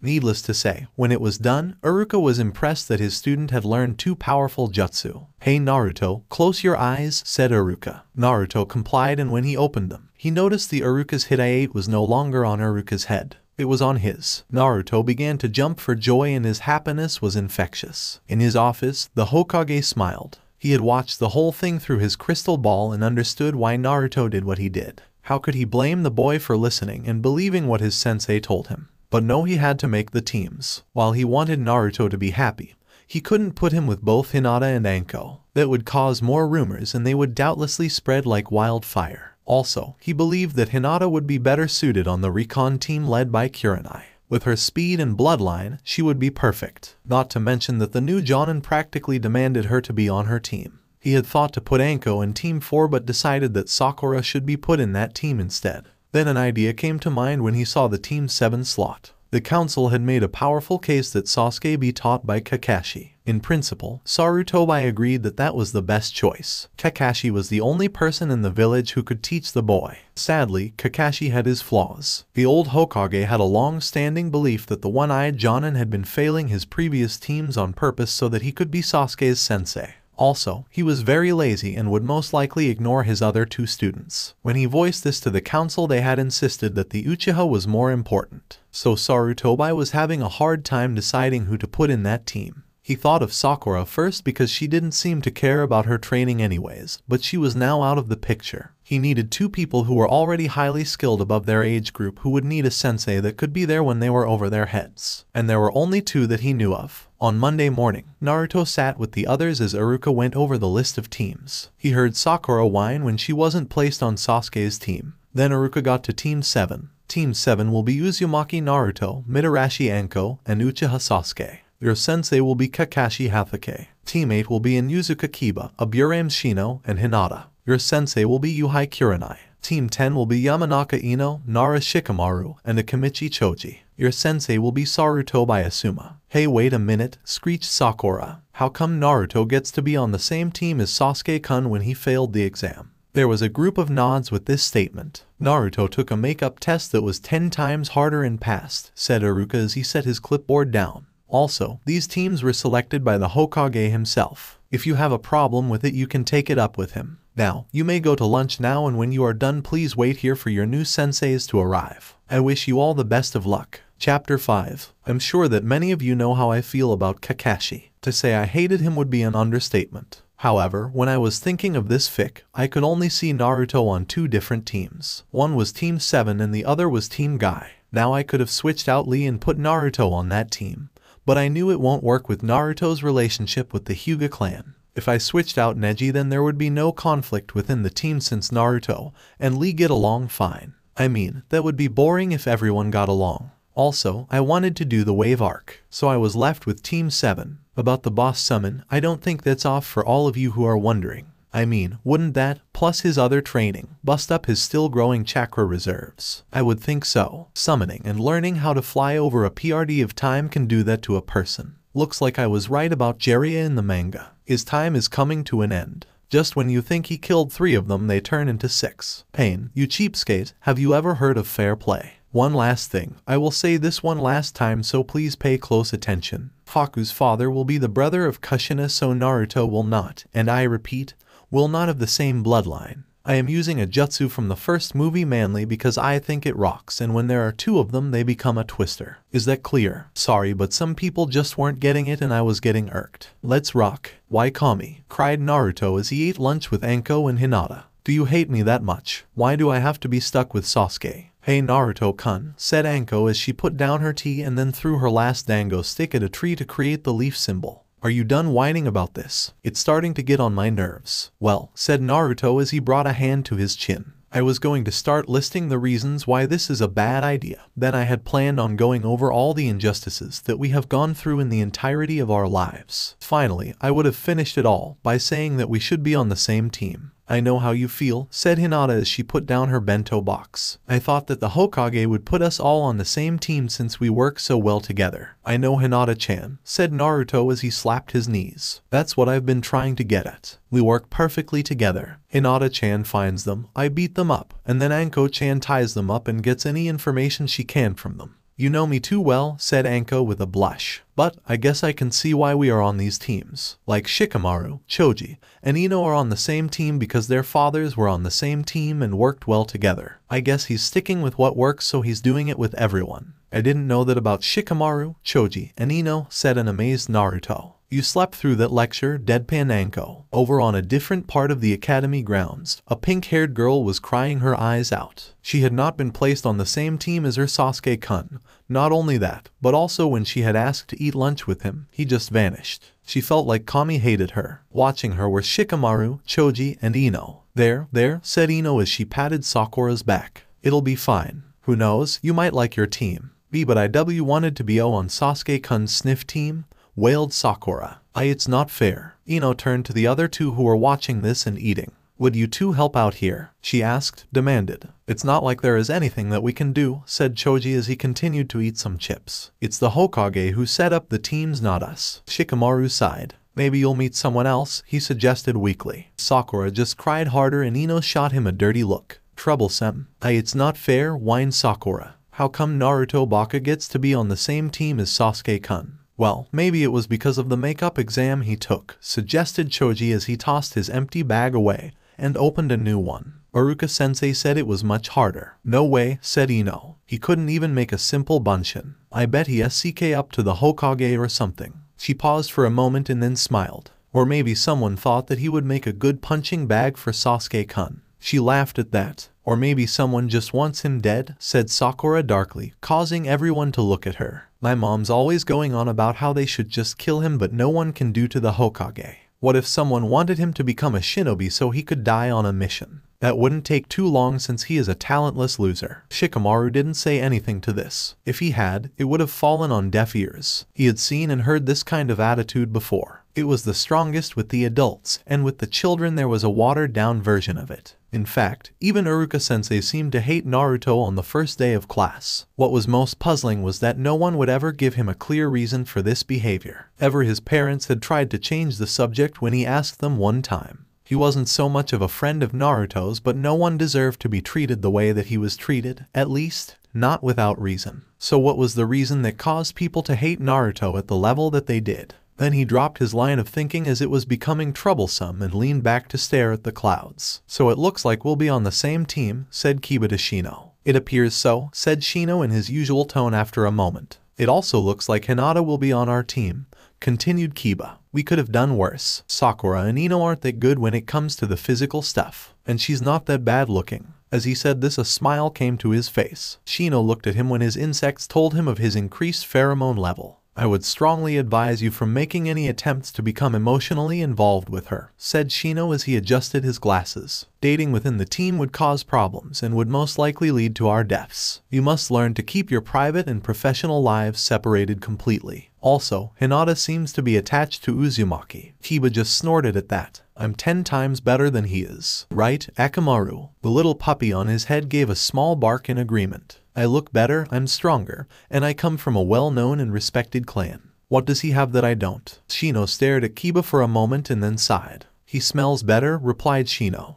Later, all of the former academy students went back to their classroom to wait for their senseis. One by one they were called until only one team was left. That team just kept on waiting and waiting. 2 hours later, "Why are we still here?" screamed Anko as she stared at the door. She then spun around to look at Naruto and Sasuke. Sasuke was still in his seat, brooding away. Naruto was lying on his back, staring at the ceiling. "Hey, does anyone know anything about our sensei?" Sasuke just glared at her for a moment, then went back to his brooding. Naruto sighed and decided to answer. "I have," he said. "And it wasn't anything good. Apparently, our sensei is well known for stealing other people's jutsu." At that, Sasuke started to show some interest. "Other than that, I got nothing." "Steals jutsu," said Anko softly as she looked back at the door. "Well, maybe he should steal someone else's sense of time." She then marched over to the door and pulled out some supplies from her coat. Due to her back being turned towards the two boys, they couldn't see a thing she was doing. But, based off her killer intent, it would be messy. Another 15 minutes passed before Kakashi finally decided to grace them with his presence. When he reached the room, he noticed an eraser being held up by the door. Such a childish thing, he thought as he opened the door. The eraser began to fall and then went poof. In its place was a kunai that was caught by Kakashi with little problem. However, the sizzling sound he now heard from the door had him concerned. It was an exploding note. It was a double trap. The kunai was a distraction to keep my focus away from the note. With that, there was a large boom. Naruto, Sasuke, and Anko covered their eyes as their sensei vanished from sight in a cloud of smoke. Pieces of dirt and wood flew at them and bounced off their skin and clothing. When it stopped, they opened their eyes to see Kakashi standing in the same spot he had been without so much as a hair out of place. "That was very childish," he said. "Well, my first impression of you is," he paused for effect, "you're idiots and I hate you." This earned him glares from everyone and he just smiled back at them. "Meet me on the roof in 5 minutes. With that he vanished in a cloud of smoke. 5 minutes later they were seated in front of their lazy, one-eyed sensei. "Okay, let's start with introductions," said One Eye. "Why don't you go first, sensei?" suggested Anko. "Fine," said Kakashi. "My name is Hatake Kakashi. I have likes. I dislike. Hobbies, I have a dream." He then tilted his head to avoid a kunai that was thrown by Anko. "Okay, Blondie goes first." "Alright," said Naruto. "My name is Uzumaki Naruto. I like training, my friends, a good fight,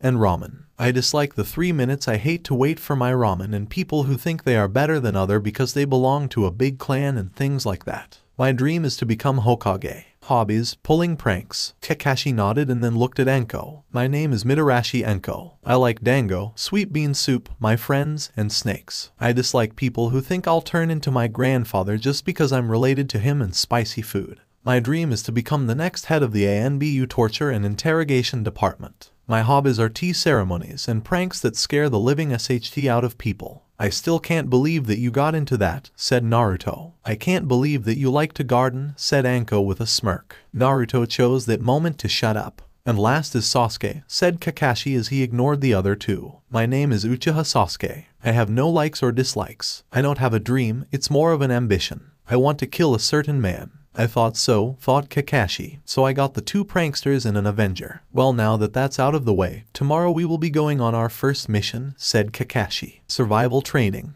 We did those at the academy," stated an annoyed Anko. She was really beginning to dislike this guy. Her eye began to twitch once Kakashi began to laugh evilly in response. "This isn't the kind of survival training that you're used to," he said. "This is to see if you become genin." "Hey," shouted Naruto. "We already took the exam." "Oh that," said Kakashi offhandedly. "That was just to see if you could become genins. Out of the 27 students that graduated, only 33.3% will actually become genins." He paused for effect. "Alright then, be at training ground 11 at 6 AM sharp. Don't eat breakfast for else you'll puke." I smiled then left. "I think I'm going to hate that guy," said Naruto. Anko nodded as Sasuke walked away. The next morning the 3 members of Team 7 made their way to the appointed training ground. Not seeing anyone, they decided to wait, and wait, and wait. Did I mention they waited? 4 hours of waiting later, Kakashi appeared in front of his student as a puff of smoke. Immediately following that he had to dodge another kunai that was thrown by Anko. "Sorry I'm late," he said with an eye smile. "I got lost on the road of life." The 3 of them had different reactions. Naruto had an eye twitch. Sasuke was glaring at the man.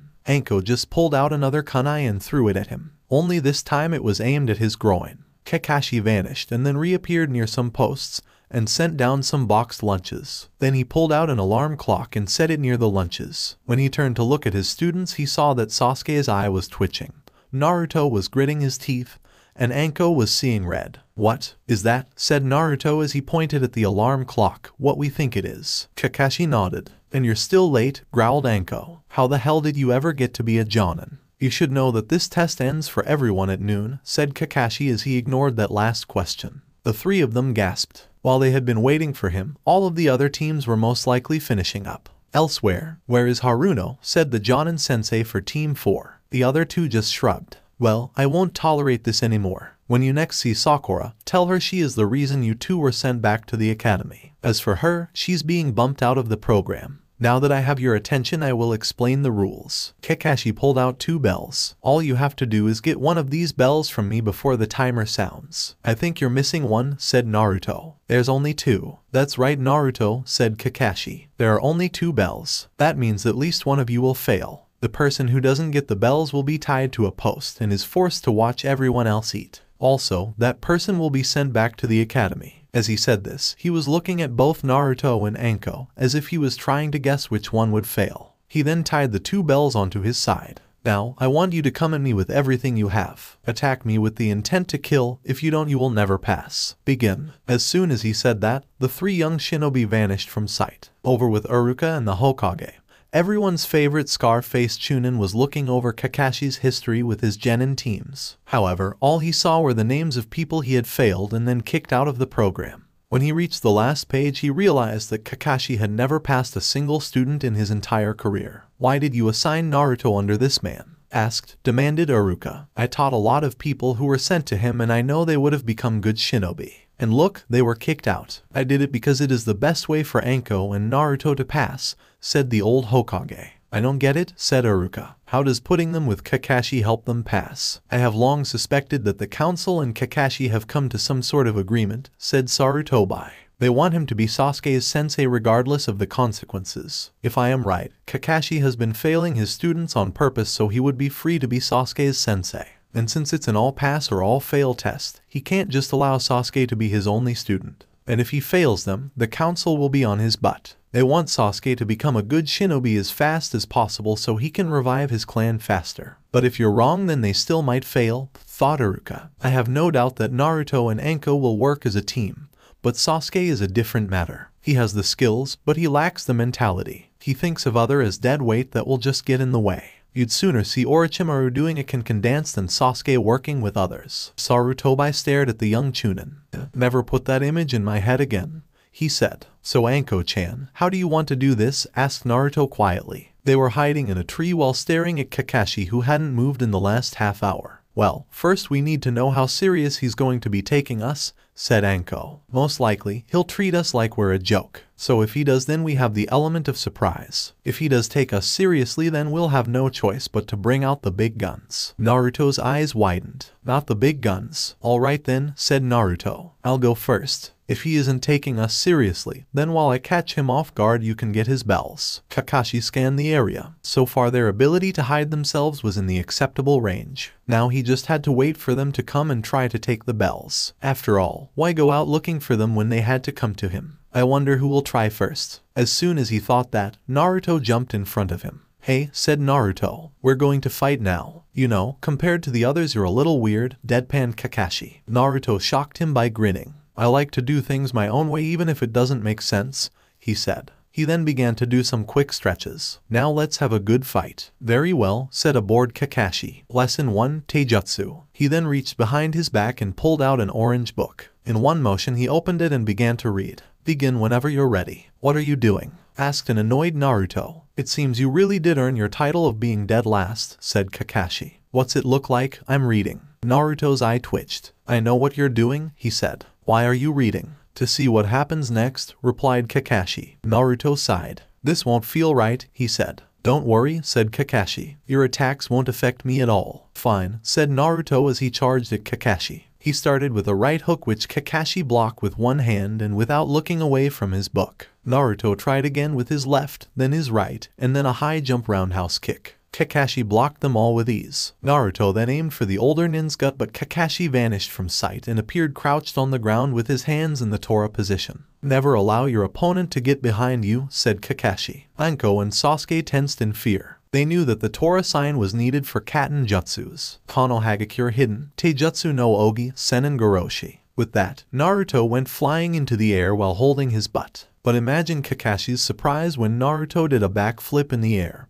and began to hover a dozen or so feet above Kakashi's head. "Itai," said Naruto as he rubbed his butt. He then looked at Kakashi and pointed an accusing finger at him. "That was a low blow. How would you like it if someone shoved their fingers up your butt?" "Naruto, how are you doing that?" asked Kakashi as he began to scan for wires. Sasuke was doing the same from his hiding spot. Finding none, he gritted his teeth. That power should be his. With it, he could easily kill Itachi. "Oh, this," said Naruto. "This is just something that I had been working on since I was little. Believe me, when I first got it working, I could only stay up in the air for a minute at most. But now I can do it all day long. Well, if I had breakfast this morning that would be true. Oh well, no sense beach about it." Naruto smirked as an idea popped into his head. With great force he shot up and kept on going until he reached the clouds. Shikamaru would do anything for this. He then took a deep breath and then began to fly downward at an incredible speed. Kakashi stared at Naruto as he came down and then pulled up before he hit the tree line. As he did this, Naruto made several clones that fell towards Kakashi. For a moment, Kakashi was confused. What was he thinking? Why weren't his clones flying around? Then he remembered the report from the Mizuki incident. "SHT," he said as the clones hit the ground and exploded. When the smoke cleared, nothing was left of the one-eyed Jonin. All that was left was a crater, well that and some wood that lay in pieces. Anko pieced it together first. She quickly began to scan the area for Kakashi. Her eyes widened when she found him. "Naruto, watch out," she yelled as Kakashi jumped out of a tree towards Naruto. Naruto, who looked like he was standing straight up, flung himself backwards to avoid Kakashi's lunge. Missing him, Kakashi fell to the ground. "Well, I will say this," said Kakashi as he got up and looked at Naruto. "Out of all the genin teams I've had, you are the first one to ever take me seriously when I said to try to kill me." Naruto grinned at that. "But don't let that get to your head. In order to get the bells you would have to get in close. Once you get close enough it will be easier to get you." He was right. The closer to the ground the more restricted Naruto became to objects like trees and buildings. "That may be true," said Naruto. "But I'm not your only opponent." Kakashi wondered if he meant his clones when his senses told him to dodge. He jumped to the left as the long, flexible blade of an Urumi pierced the air where he once stood. He looked over and saw Anko holding the weapon with a grin on her face. She then pulled her arm back and the blade, like a whip, returned to her. While Kakashi had his eye away from his book to look at Anko, Naruto threw some of his kunai at him. Kakashi moved to avoid them and Anko lashed out with her weapon again. Kakashi pulled out one of his own kunai to block the attack, but Anko saw this. With a twist of her wrist she was able to change the path of her weapon, but Kakashi still managed to block it. "Time to give up, sensei," said Anko as attacked with her weapon again. This time it seemed to miss him but swerved to attack him from behind. The weapon struck him, but then Kakashi turned into a log. Kakashi appeared in the middle of the field. "It's getting harder to enjoy my book," he said. "They are using good teamwork. Anko attacking by land while Naruto strikes from the air is a good strategy. But that's not enough. I wonder how good Sasuke is." A sudden change in the wind caused Kakashi to look up at Naruto again to see him doing something strange. He was spinning his arm around until a small twister seemed to cover it. "Hey sensei," said Naruto with a grin. "Let me show you what I created without the help of the academy." The twister then got smaller, beginning halfway between his elbow and wrist to a half a foot from his fist. "Meet the jutsu that I perfected 2 years ago, Senpuken." With that, he shot down towards Kakashi,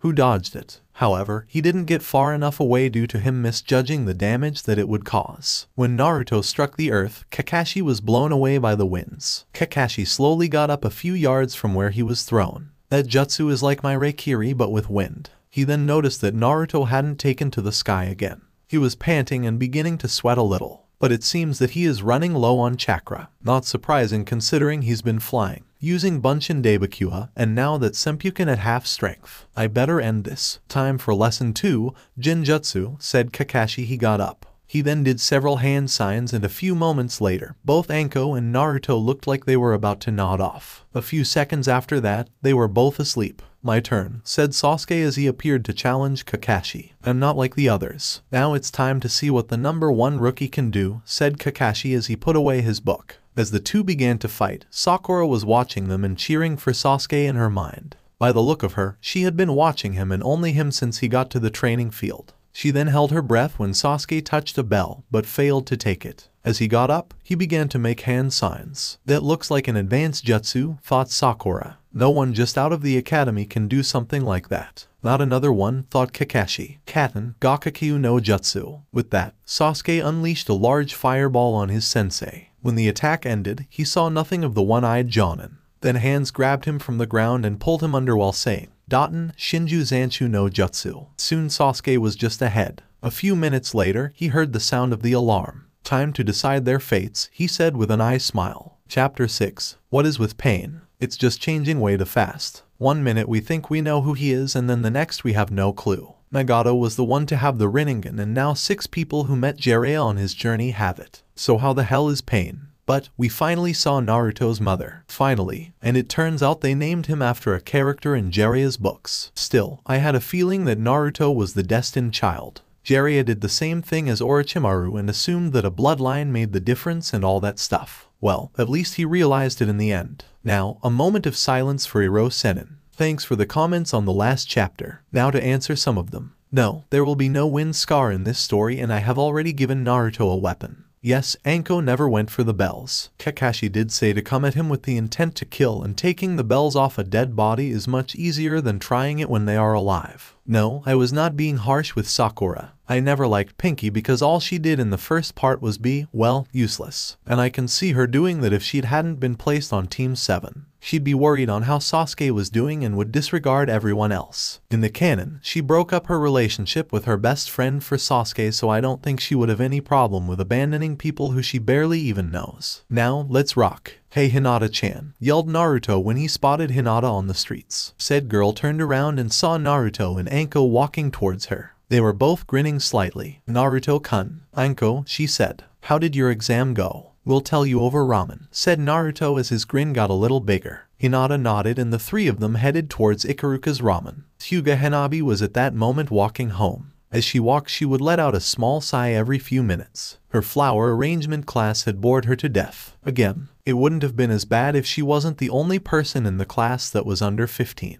Hell, she was the youngest person in that class by at least 10 years. Most of the other people in the village waited for their daughters to get into the academy to being stuff like that. But Hyuga Hayashi would never stick her in a public class since she was the clan's heir. The young Hyuga's days followed the same pattern. She would get up early and do some light sparring. Then she would have breakfast before going from one lesson to the next. Then she would go home and eat, followed by a half-an-hour break. Then it would be more sparring and then finally sleep. Today she was lucky that the rest of her afternoon classes were cancelled for various reasons. As Hanabi walked she saw other kids her age playing. She envied them. She knew that she had a duty to her clan, something that her father never let her forget. But still she wanted to be part of the crowd. Hanabi wanted someone to confide in when she felt her father was pushing her too hard. She wanted someone to do girl things with. Sadly, her mother had died giving birth to her and she didn't have any brothers or sisters. All she had were her father and cousin. Neji was hard to talk. He only spoke to her when ordered and the stare he gave her was ice cold. Hayashi would never talk about anything other than how her classes were going and how important it was that she succeed.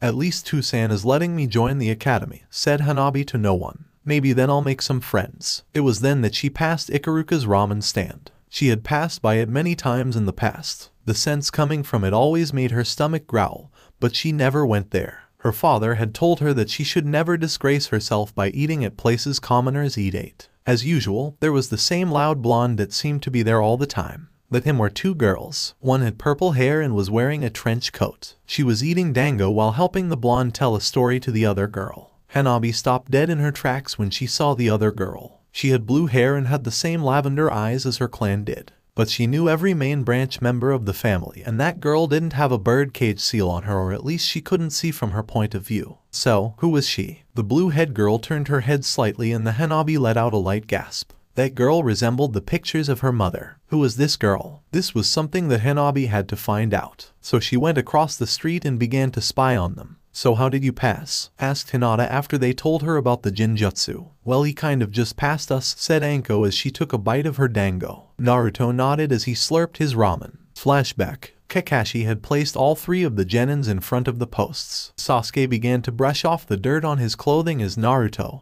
and Anko were released from the Jinjutsu. "What happened?" asked Naruto as he slowly got up. "You passed," said Kakashi with a nice smile. Sasuke gave him a look of superiority. Naruto and Anko on the other hand looked confused. "Ah, sensei," said Naruto first. "Not that I have a problem or anything about this, but... why the hell are you passing us?" finished Anko. "We did get the bells." "That's true," said Kakashi. "But that wasn't the real test. The bells were a distraction so I could see how you all worked as a team." He looked at Anko first. "You seemed more interested in killing me for some reason." Anko let out a low growl as he moved over to Naruto. "You just wanted to fight." Naruto scratched the back of his head as Kakashi then looked at Sasuke. "Sasuke here thinks that the 2 of you are a burden that would hold him back." Both Anko and Naruto snorted at this. "However, 2 out of the 3 of you managed to work as a team. So I have decided that you all pass. Naruto and Anko may go. Sasuke, I want to talk to you." End flashback. "Wow," said Hinata as they finished the story. "I'm glad you both passed. But I wonder what he wanted to talk to Sasuke about. Hopefully he's telling Sasuke that he isn't the center of the universe," said Anko before drinking some tea. "If chakra was equal to one's ego, that guy would be beyond Kage level." "That's true," said Naruto after finishing his 5th bowl. "It might hurt us later on, especially when he runs into someone later on that he is no match for. He'll underestimate the guy and then we'll all have to pay." Over with Sasuke, he and Kakashi were doing some light sparring. "Too slow," said Kakashi as he dodged a punch aimed at his gut. Sasuke growled as he jumped into the air and threw 3 kunai at Kakashi. Kakashi smiled at this attempt and merely pulled out his own kunai to deflect Sasuke's. "It's not over yet," yelled Sasuke when he landed. He then charged at Kakashi and began a series of punches that were all blocked by the Jonin. This continued for another 15 minutes. By that time, Sasuke was drenched in sweat. "Let's end it here," said Kakashi looking fresh as a daisy. "From now on, after we do team training and missions, we will do one-on-one training once everyone else is gone." "Why?" demanded Sasuke. "Do you think that I am that weak?" "Sasuke," said Kakashi calmly, "I know all about your goal to kill Itachi. At this moment you wouldn't last 1 minute against him." Sasuke let out a growl and narrowed his eyes. "While Naruto does know some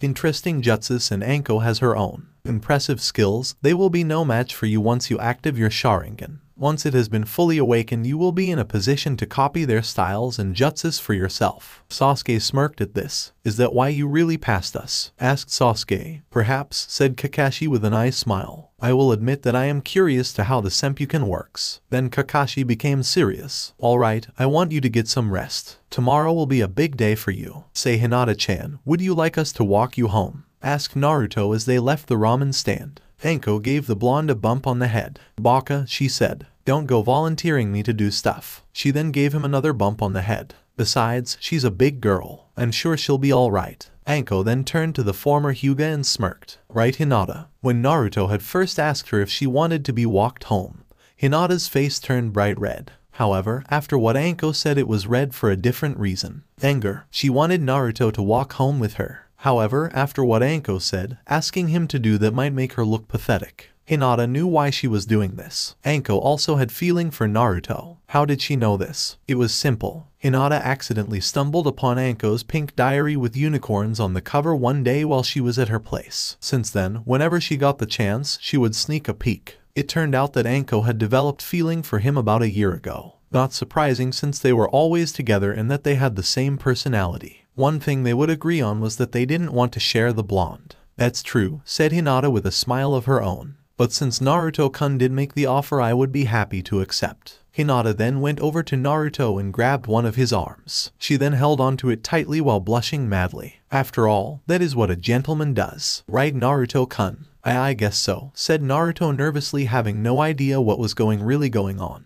Anko puffed her checks. "Fine," said Anko. "Let's walk her home." As the 3 left, Hanabi came out of her hiding place from across the street. Who is she, thought Hanabi. If she were from the Branch family, she would have had the seal on her forehead. But she doesn't. Who is this Hinata and why do I feel as if I know her? The training of Team 7 began the next day. Kakashi told them to be at the bridge near the training grounds bright and early and then show up 3 hours later. That was when training began. For Naruto, it was less than impressive. Kakashi told him to sit on top of a post with his legs crossed and placed a book on his head. He was to remain like that until Kakashi told him to stop. When Naruto asked why Kakashi told him it would help with his balance and patience, Anko received a lesson that was meant to teach her patience as well. Basically, Kakashi dumped a bag of rice on the ground and told Anko to pick it up one piece at a time with chopsticks. One could only imagine their fury when they saw Sasuke's training. It would start out with light sparring where Kakashi would point out flaws in the boy's form. Then he had Sasuke do some strength-enhancing exercises. After that, the team would be given a half-hour lunch break and then some team sparring. However, Kakashi would place restrictions on Naruto and Anko while Sasuke could go all out. He told the two of them that they had to learn how to deal when their best wasn't available, and to better see their flaws. In truth, however, Kakashi felt it would better help Sasuke if they trained this way. From their spars, Kakashi noted that Naruto wasn't as fast without his flying powers. Anko proved to be skilled with or without her weapons. However, it hurt her when she couldn't use a single jutsu, and Sasuke could. After that, the team would do missions or, as Anko would call them, chores. Cleaning people's yards, racking yards, finding lost pets, unclogging toilets, they did it all. Yeah, their shinobi skills were really being used. So, time went by. The only one who had any change in their training was Sasuke. Naruto and Anko did the same thing day after day. After a while, Naruto got fed up with this and tried using his Kage Bunshin with a henge so he and Anko could do something else. However, it did not fool Kakashi, who tied them to posts. So from then on they trained after the team left with whatever daylight was left. As for Sakura, she was kicked out of the shinobi program forever, as her former teammates really wanted to beat her to a bloody pulp. They couldn't. Sakura was now a civilian and they were still shinobi. If they did, they would be punished and would lose their chance at becoming full genins themselves. Her other old classmates looked down at her with disdain, feeling that she had just wasted their and her time. Ino just shook her head when she saw her and walked away. After the exam, Sakura got a job working in the library. She was placed in the basement where she had to preserve newspapers and clean books. And that's enough of her for now. Later, "Well done, Team 7, said the old man after they had returned from bringing back Tora. "We have a couple more missions for you." He begins to shift through his papers. "We have picking up dog poop, weeding gardens, cleaning my garage, helping old ladies cross the street, and..." "No," shouted Naruto. "Make that a hell no," said Anko. "I tired of all these chores, Ajusan," shouted Naruto. "Don't you have any real missions?" "For once I agree with the Dobe," said Sasuke. "I demand a mission that is more challenging and worthy of an Uchiha." "Stop acting like children," said Iruka. "Team 7 has only been active for about 2 months now, and you 3 are still too green. Till we feel that you are ready, you will be given simple missions." "Come on, Iruka-sensei," pleaded Naruto. "No," said Iruka. "Any higher level missions are too dangerous for you, and that is that." At that moment the Hokage stepped in. "Allow me to explain," said the Hokage. "Missions are based on a letter system with a being at the top and D at the bottom.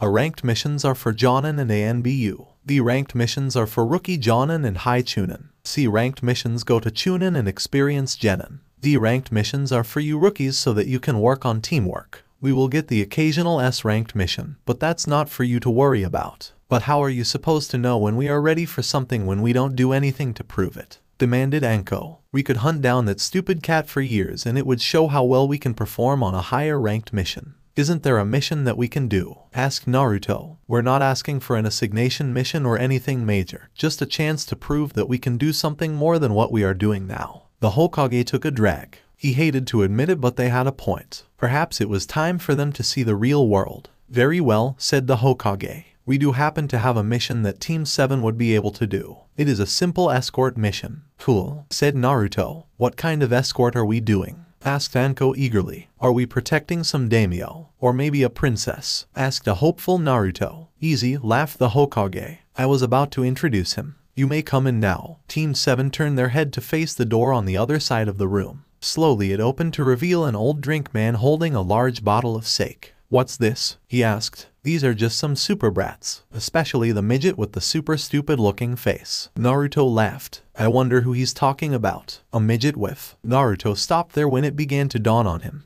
Anko was only 7 inches taller than him, making her the second shortest one on the team. Slowly, wind began to circle around Naruto's feet. "If a fight's what you want, then fine," said Naruto with gritted teeth. "Don't, Naruto," said Kakashi as he held on to the back of Naruto's shirt. "What's the point of killing the person you were hired to protect? Who said anything about killing? Said Naruto. I was just going to beat down. I am the super bridge builder Tezuna, said Tezuna after he took a gulp of sake. I am expecting super protection for you until I get back to my home country and finish the bridge. Alright team, said Kakashi. I want you all packed and ready to leave in 1 hour. Meet at the gate. 1 hour later, the whole of Team 7 showed up on time at the gates. When I say the whole Team 7 I mean Kakashi too. Oh my Kami, cried Anko as she pointed at Kakashi. It has to be a phony. Kakashi just sweat dropped. It's really me, said Kakashi. You're right, said Naruto. You have never been on time since the day we meet you. This is important, said Kakashi. And we aren't. Thought Team 7 is one. Alright, let's go, cheered Anko and Naruto a few minutes later. Tezuna looked a bit worried. Why are you so excited? Asked Tezuna. Well, I have never left the village, said Anko. The only place I have ever been to outside of here is AIM, said Naruto with a large grin. Kakashi raised an eye at that. He didn't know that. But then again, he never read Naruto's file. Are you sure these brats can handle this? Asked Tezuna to Kakashi. Kakashi chuckled a bit. Don't worry, said Kakashi. They may be just a bunch of rookies, but I have been training them very hard.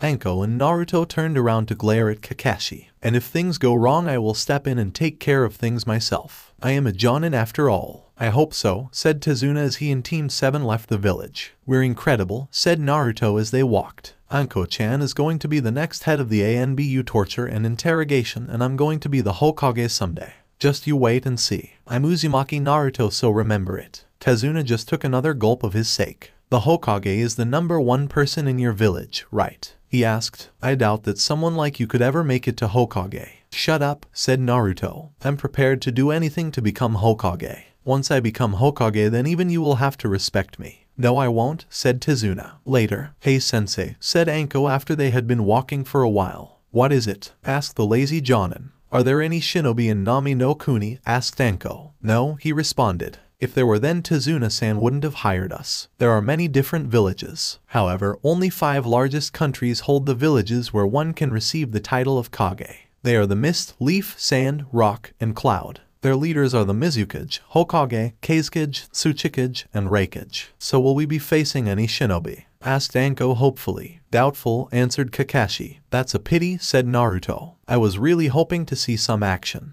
While Naruto said this, Sasuke and Kakashi noticed Tezuna sweat a little. Shortly after that, they passed by a puddle which only Kakashi paid any notice to. After they had walked several feet from it, 2 shinobi from Kiri jumped out of it. They were the demon brothers. Silently and quickly they wrapped their chain around Kakashi, and when everyone turned around they saw Kakashi being shredded. That's 1, said one of them. They then appeared behind Naruto. This makes 2, said the other. With the same quick motions the chain began to wrap around Naruto. It would have done the same to Kakashi had Naruto not shot up several yards in the air. But, he screamed. While their chains were still in the air, Sasuke managed to pin them to a tree using a kunai and a shuriken. Cursing their luck, they headed towards Tezuna. Seeing this, Anko grabbed the hilt of her sword that was tied around her waist. However, before they could touch her, Kakashi appeared and, just like that, they were stopped. One was caught in a neck hold while the other was being carried under Kakashi's arm. Sorry about that, said Kakashi with a lazy look on his face. Naruto looked over to where he had seen his sensei die. All that remained were pieces of wood. He cursed himself as he slowly fell back to the earth. Naruto, please don't run off when a fight starts. Sasuke, good job. I didn't run away, growled Naruto. I was avoiding being killed and...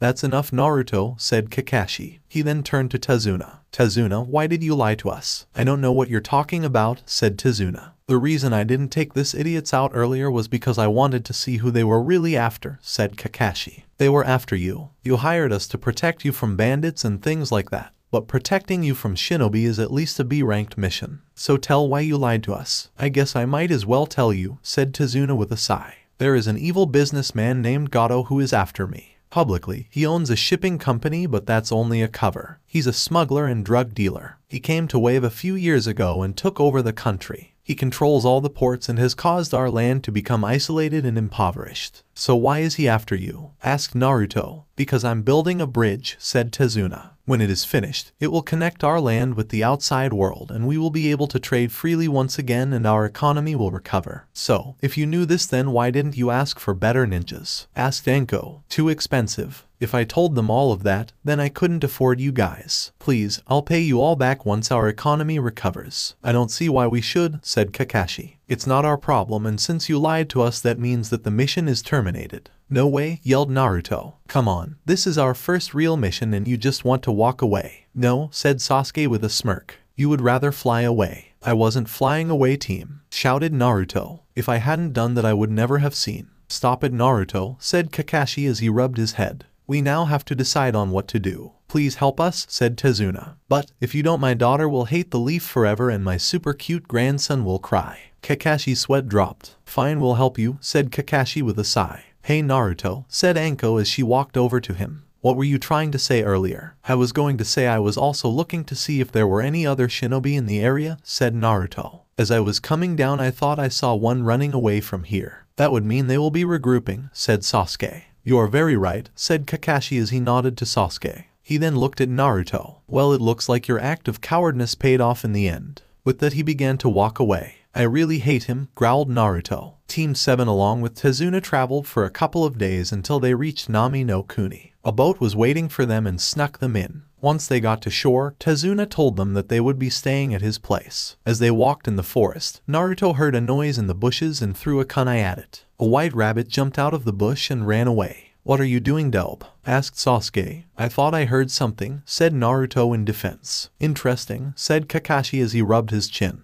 What's interesting? Asked Tezuna. That rabbit's fur was white, said Kakashi. Rabbit's fur changes white during the winter months, but it's summer. The only other time it changes like that is when it has been kept in captivity for too long. Meaning that, get down. With that, everyone hit the floor as a giant blade flew through the air, where they had been standing. It then curved upwards and was caught by a man standing on a tree. He had dark hair, no eyebrows, bandages covering his face, and dark pants. He was shirtless, showing the world his muscles. Well, so these are the people who defeated the Demon Brothers, said the man with amusement in his voice. Mamachi Zabuza, I never thought someone like you would sell out to Gato, said Anko. Kakashi no Sharingan. I am honored that you have heard of me, said Zabuza. My target is only the old man, so if you don't want to die, then just step away. Sorry, but that is not possible, said Kakashi as his hand went to his forehead protector. He then turned his attention to his team. I want you all to get into a defensive formation around Tezuna. Keep him safe and don't get involved with his fight. He then lifted his protector and revealed his Sharingan. Zabuza will be fighting me. Ah, the Sharingan already, I am honored, said Zabuza. Naruto then raised his hand as if he were in class. This may be a bad time, he began. But, what is the Sharingan? The Sharingan is a Daojutsu, said Sasuke. It allows the user to see through all Genjutsu, Taijutsu, and Ninjutsu and then cancels their effects. But, that's not their only ability. That's correct, said Zabuza. The really scary thing about them is that they can copy any opponent's jutsu. So that's how you were able to copy over 1,000 jutsus, said Naruto. Slowly a fog began to roll into the area. Let's cut this chit-chat, said Zabuza. Hand over the old man. Naruto, Sasuke, and Anko got into a formation to defend Tezuna. Looks like I have to defeat you then. Every well. Zabuza then jumped into the water and said, Ninpu, Kirigaki your no jutsu with that. The mist was now everywhere. Be careful, said Kakashi. Zabuza is a master with the silent killing technique. Just like it sounds, he can kill you without making a sound or any other way of sensing him. Most likely, you'll be dead before you realize it. Also, I can't use my Sharingan to its fullest due to the mist. So keep your guard up. He paused so they could absorb this information.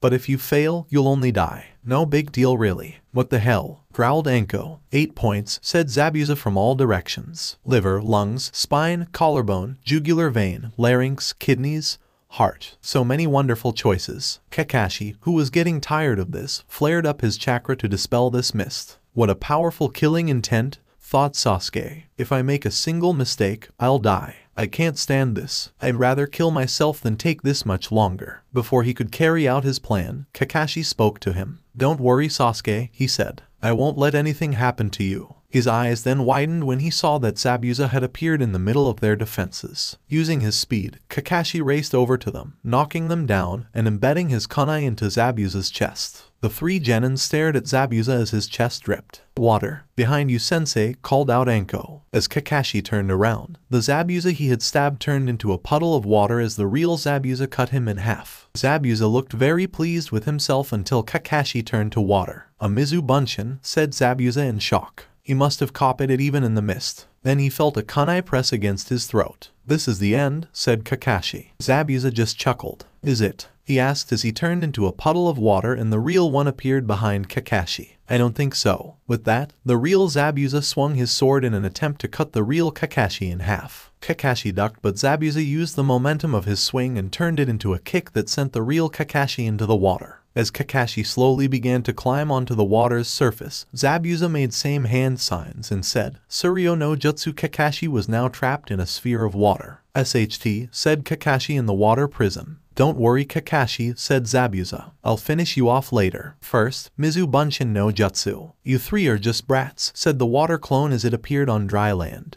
"A shinobi is only a shinobi when he has gone through many life and death situations. You're just a bunch of brats playing dress up." "Ninpu, Kirigakure no Jutsu." The mist soon returned to the area. "I'll tell you this, you will only be a shinobi when your name appears in my bingo book." The Bunshin then raced to attack its first victim. It went right to Naruto with its sword raised high in the air. However, when it got close, all of the mist seemed to vanish while it was in mid-swing. The Mizu Bunshin then noticed the blonde's arm. There was a twister around his arm. "Let's have some fun," said Naruto as he moved the Senpuken into a defensive stance. The Mizu Bunshin's blade hit the side of the Senpuken and there was an explosion. It was small, but enough so that everyone was blinded by the dust that was sent into the air. When it cleared, Naruto was the only one standing. I wondered what would happen if I did that. Looks like I got lucky." "What does that mean, dope?" yelled Sasuke. "You mean to tell us that you have never used it like this before?" "Yeah," said Naruto. "I mean, I missed all of the other times I came into contact with foreign shinobi to use this jutsu." "Smart butt," said Sasuke. "I'll tell you this much," said Naruto. "I have never used it on a person. What I just did was tilt the air current so when it exploded my enemy took all the damage." He then turned to Anko. "Hey Anko-chan, it looks like I'll have to use it now." "Geez," said Anko as she scratched the back of her head. "Just use it already." Naruto grinned as he reached back into his pouch. "What are you all thinking?" yelled Kakashi. "You all have to get out of here. Our mission was to protect Tezuna. Have you forgotten that?" Everyone then looked at Tezuna. "I'm sorry for doing this to you all," he said. "It is because of me that you are in this position. Now, I don't want to die a super bad death or anything, but if you want to fight then fight." "And there you have it," said Naruto as he pulled out the Raijin. "Hey eyebrowless freak, I'll tell you something. I have been in life and death situations before. People have tried to kill me my whole life. I have been beaten, stabbed, starved, and I have survived it all so I can fulfill my dream. One day I will be Hokage. Do you hear me?" "Interesting," said Zabuza. "Let's see if you can back that up." Naruto's only answer was a smirk as he lifted himself into the air and activated the Raijin. He then shot towards where Kakashi and Zabuza were standing. Zabuza, while shocked that someone could fly, got his sword into a defensive position. Naruto then veered right and began to circle around them, going faster and faster with each pass. Zabuza tried to swing at the white blur, but it was going just too fast. Getting fed up with his, Zabuza threw high Zenbato which hit Naruto. Zabuza smirked until he saw the blonde shinobi vanish in cloud of smoke. "Aw, what did my Kage Bunshin ever do to you?" asked Naruto mockingly. Zabuza looked around for the blonde only to find him floating in the air on the other side of the water sphere. "I wonder what would happen if I stabbed this thing?" asked Naruto with an insane smile. Kakashi and Zabuza began to shake their heads. Naruto nodded back at them. "And Naruto," stammered Kakashi. "Water conducts electricity. If you stab this thing I'll get shocked." "So will Zabuza unless he releases you," countered Naruto. "And judging by the look in his eyes he knows that." "Why, you're insane," said Zabuza. "Hanging out with Anko-chan does that to you?" said Naruto as he stabbed the water sphere with the Raijin. Kakashi and Zabuza immediately felt the electricity and got the shock of their lives. After a moment, Zabuza let go and released Kakashi. "I hate that kid," said Zabuza. Smoke was coming off of his entire body, and there was that faint smell of burnt flesh. "What the hell have you been teaching him?" "I never taught him that," groaned Kakashi who was kneeling on the water. Like Zabuza, Kakashi had smoke coming off his body and smelled like burning flesh. "You haven't taught me anything," deadpanned Naruto. "Now, where is my thank you?" "Why the hell should I thank you?" yelled Kakashi as he turned to face Naruto. "I broke you out of that prison," said Naruto. "You could have killed me," yelled Kakashi. "But I didn't," said Naruto with a grin. Kakashi turned back to Zabuza. "When we get back to the village, I'm going to have a talk with the Hokage about this," he said. As for you Zabuza, the same trick won't work on me twice. We'll see about that, said Zabuza. They then began to fight once again with Kakashi copying Zabuza's every motion. Naruto flew up into the air in case Kakashi got stuck again. As they fought, Naruto noticed something in the trees. It looked like someone in a mask from Mizu was watching them.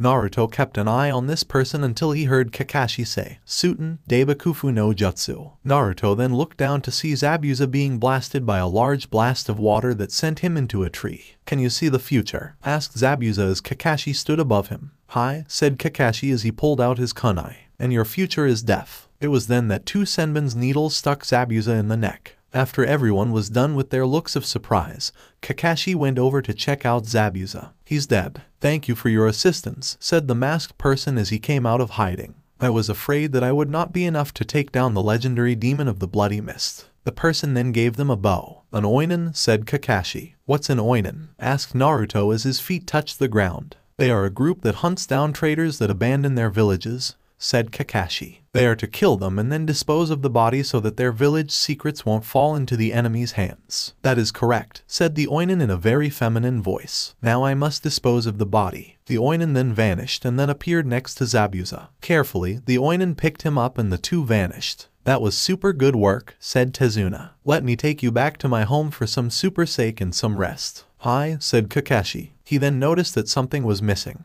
He felt his pockets and noticed that his Ika book was missing. That BSTRD stole the precious. A moment later, Kakashi fainted due to fatigue and shock. Okay, still looking for a new beta. The last one I got just isn't working out. Chapter 7. For all you who are wondering, yes, I have a new beta. He is currently calling himself the Shenanigan Kid. The latest manga was an eye-opener in more ways than one. The history of Madara and the final secrets of the Sharingan revealed. Also, Itachi needs to be in a white room with padded walls. But there is something that has been bothering me. What did he talk to Naruto about in that Jinjutsu a while back? He missed his chance to get Naruto, so maybe he's not completely insane. I wonder what would happen if the rest of the village found out about this. I wonder how they would take to a clan that kills their best friend and then pulls the eyes out of their brother for power. Aw, they're idiots. Most likely their feeling wouldn't change a bit. To all the people who want Kakashi dead, I am sorry but not now. I need him for much later. Since we never saw how Kakashi trained them in the manga or the anime, I decided to show you how I thought it was like. Some of you agree due to the evidence. Sasuke becomes faster and having better taijutsu in the wave arc and the increased jutsus in the Chunin arc. I doubt that he did it all on his own. Kakashi had to have had a hand in it. Personally, I wouldn't be so PSS if he had taught Naruto and Sakura at least one jutsu. Let's rock. Kakashi slowly opened his eye and stared up at Tsunami. About time you woke up, she said. She then turned her head towards a flight of stairs. Hey, he's awake, she said in a slightly louder voice. A moment later, Kakashi heard the sounds of several footsteps. Soon, he was greeted by the faces of his students and Tezuna. Slowly, Kakashi moved into a sitting position and looked around. If his guess was right, he was in the living room of house that Tezuna lived in. There was a flight of stairs that told him this was a two-story building. He could see the kitchen that was empty except for a table, some cabinets, and a few modern connivances. The furniture looked old and patched up. It looked like Tezuna wasn't kidding about being poor. Good to see you up, said Tezuna. Don't worry, you're safe here in my daughter's home. I doubt that Gato will send anyone else after you defeated that Jonin. Maybe, said Kakashi with an air of uncertainty. He then looked at his students. You all have done well. But Naruto, you shouldn't harm your allies or argue with your sensei in those kinds of situations. Don't you think you're being a bit hard on him? Asked Tezuna. He did get you out of that mess after all. And besides, you won. He could have gotten us all killed, said Kakashi. Naruto was about to say something when a new person entered the room.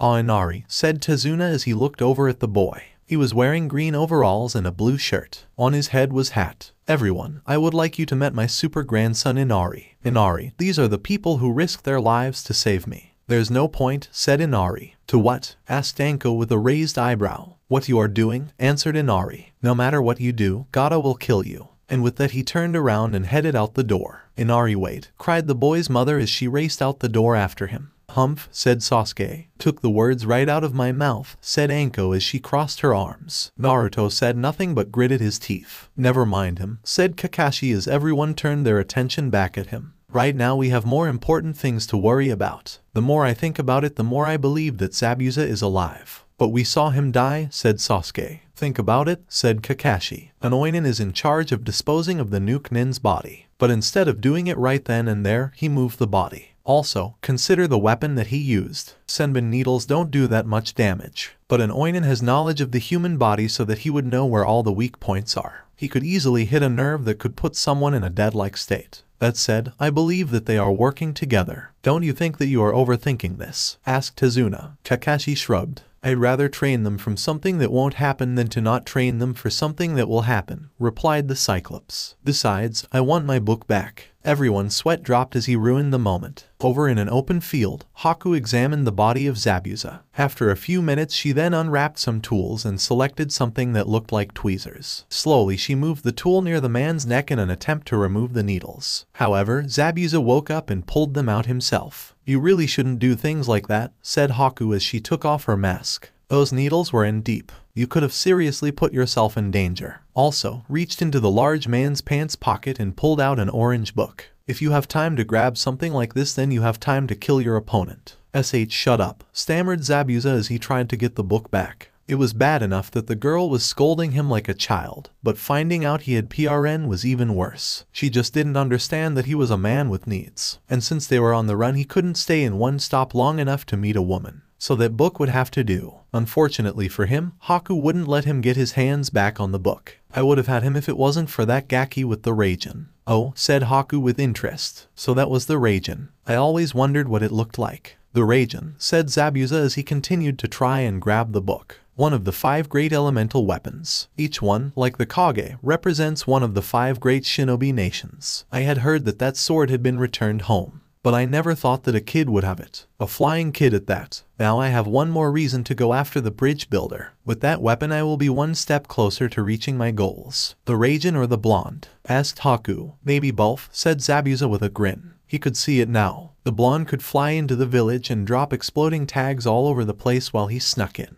Then with the Raijin he could kill the Mizukage and take his place. Well, you're not doing it anytime soon, said Haku in her serious voice. It will take at least a week for these wounds to heal. She then smiled sweetly at Zabuza. But don't worry, my cooking will speed things up a bit. Zabuza began to sweat bullets when Haku said that. She was an amazing shinobi but was useless in the kitchen. The last time she had made him anything he could have sworn that it blinked at him. And now, in his weakened condition, he couldn't escape. Personally, he was wishing that Kakashi had gotten to him first. Elsewhere, Team 7 made their way into the woods with Kakashi on crutches. The Jonin's 3 students walked ahead of him while he talked to Tazuna, who had come along just in case. Hey Kakashi, do you have a problem with the super midget? Asked Tazuna. No, answered Kakashi. Why do you ask? Well, I've seen you put him down several times, said Tazuna as he took a swig of sake. You just seem harder on the boy. I see, said Kakashi. I wouldn't expect you to understand, but Naruto doesn't interest me that much. He's a dreamer with a few good jutsus with nothing else really going for him. He says he'll become Hokage, but that will never happen. I doubt he will ever make it past Chunin. Sasuke is a different matter. He is a genius among the shinobi of his age group. He belongs to a clan with a great Daojutsu. Once he awakens it, he will become stronger than any of the other Genins and most of the Chunins. The council also knows this. That is why they are planning on making Sasuke our future Hokage.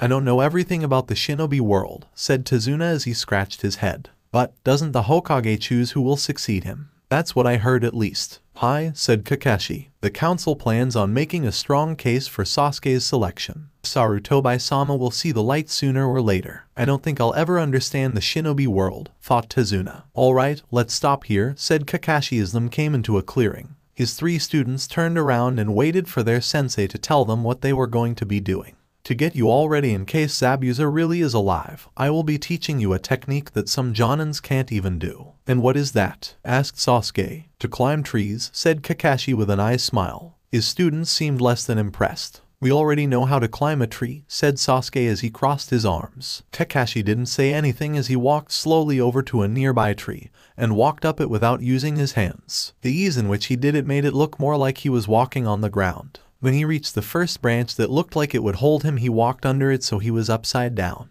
He walked a little bit more before he stopped and looked down at his students. Did I forget to mention that you couldn't use your hands? Said Kakashi. He then began to walk back down to his students and employer. As you know, chakra flows through the entire body. In some areas, like the hands, it is easier to focus and to mold. The feet, on the other hand, are much harder. This exercise is going to help you work on your control so that even in the heat of battle you don't waste any chakra. He was now in front of his students. He reached into his kunai pouch and then pulled out 3 which he then tossed to his students. Use these to record your progress. Oh, and I suggest that you get a running start. Sasuke smirked as he gripped his kunai. He then ran towards the nearest tree as quickly as he could. While he ran, he focused chakra into his feet right before he took his first step onto the tree. When his foot touched the bark there was a small explosion and Sasuke was thrown back, but not before he was able to mark where he stopped. "This isn't as easy as I thought it would be," said Sasuke as he began to understand what had happened. "If I use too much then the wood explodes." "Hi," said Kakashi, "and if you use too little then you slip right off. In order to do this you need a precise amount." He then looked over to where Naruto and Anko were and found them walking slowly up their tree with their hands in the pockets. A look of shock came on Kakashi's face while Sasuke's became distorted in anger. Kakashi had a feeling that Naruto already knew how to do this, but not Anko. As Naruto walked down he saw the look on their faces and smirked. "What?" asked the blonde. "I've known how to do this for years. I showed Anko-chan how to do it in our second year." "I see," said Kakashi as he ignored Sasuke's growl. "Alright then, we are going to have to make some changes. I had planned on having all 3 of you do this for the week,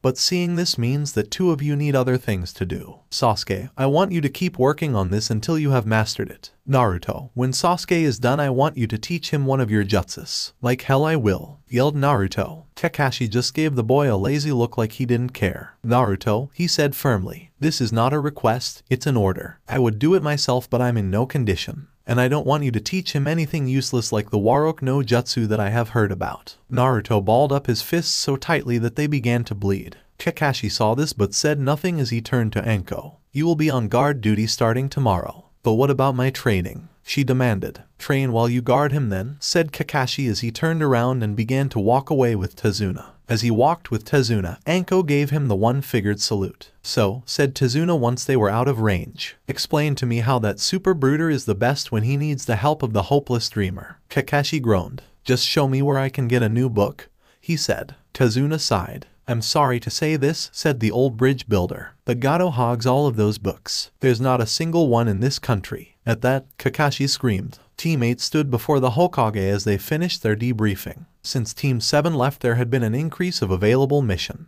D-ranked mission were few since most people figured that they would just save some money and do them themselves. However, the ones that were given out were the ones that no one really wanted to do. That was just how it was. "Good job teammate," said the Hokage as he smiled at them. "The daimyo's wife is very pleased to have her cat back again. Now, I have several other missions that I could give you." He paused there simply for the effect. "What do you mean by could give?" asked Kurenai. "Today Team 8 will be going on its first C-ranked mission," said Sarutobi. "The Nami shipping group has been hit by a number of pirates lately and has lost their last several shipments. To correct this they have put out posters looking for people to act as guards and have asked us for additional assistance. We will be paid the usual and you will be getting a tip of 1,000 ryo for each pirate that you kill or capture." "Where is the ship heading?" asked Kurenai. "The ship is heading to a small island near the former Uzu no Kuni," replied the Hokage. In reality he had wanted Team 7 to go with them, but his concern for the reaction of Naruto's tenet caused him to reconsider. After all, Kyuubi was the one who was responsible for that land's destruction. The pirates don't usually attack ships in that area since few venture to that area, so it should be safe. "Once you get to the island you will begin your next mission." "We get 2 C-ranked missions," exclaimed Kiba. "What's the other one?" "Yoruichi-san will inform you of the details when you reach the island," said Sarutobi. He then looked at Hinata. "Yes, she will be joining you on that mission. You leave in 1 hour." "You heard him," said Kurenai as she turned to her students. "Be at the north gate in 1 hour." The genins bowed before the Hokage and then rushed out the door to get ready. Once they had left, Kurenai turned to the old man and stared at him. "I want to know what this second mission is about before I send my team into it. And why are we meeting up with Yoruichi?" The Hokage seemed to ignore her as he pulled out his pipe. He lit it and then took a long grab. He studied the woman before him for a while before taking one last drag. "Very well," he said. "You can't tell anyone about this mission. You and your team are to protect Hinata while Yoruichi attends her clan's meeting." Kurenai blinked in confusion. That had not been what she was expecting. Wouldn't she be safer in the village?" she asked. "I had better explain," said Sarutobi. "As you know, Yoruichi is the niece of the current daimyo. For most of her early life, she was pampered and brought up to be one of the nobles. Then, one day when she was 9, she was nearly killed in an assassination attempt. She was saved, luckily, by one of our shinobi. After that, a spark was lit that couldn't be extinguished. She wanted to become a shinobi despite her family's objections. However, they eventually gave in, seeing that she would never be able to become daimyo. But things are different now. The current daimyo has no children of his own. Unless this changes, his brother will remain next in line with Yoruichi in third. However, it is most likely that her father will be too old to take the throne if that happens. To decide the best course of action, the clan is having a meeting on the island that you are heading to so that it will remain a secret. I see, said Kurenai as she nodded. But what does this have to do with Hinata? There is also another thing that they will be talking about, said the Hokage. The daimyo told me before he left with Yoruichi that they want her to formally adopt Hinata as her daughter. What? Kurenai practically screamed. You seem surprised, observed the Hokage. To say the least, breathed Kurenai. Don't get me wrong, I'm happy for Hinata, and just surprised that they want her now after all this time. The Hokage took another drag before continuing. If Yoruichi is moved to second in line for the throne, she will need a successor, said the Hokage. The life that woman leads is a dangerous one, not to mention her personality. She has never been married nor has she had children of her own. Maybe they are hoping that adding some Hyuga BLD will help their family. So why is her life in danger? Repeated the red-eyed woman. Hayashi, said Sarutobi simply. Since Hinata was thrown out, he has been worried that the Byakugan will fall into another clan. If that happens, some of the branch members of his clan might try to get their children into the other one to save them from the birdcage seal. But now he has something far worse. If Hinata were to make her voice heard, she would have the power to help pass laws. She could help create a law that would banish the birdcage seal once and for all. If that happened, I would be forced to enforce it and Hayashi would be forced to obey. If he finds out where and when the meeting is taking place, I am sure that he will try his best to have her killed beforehand.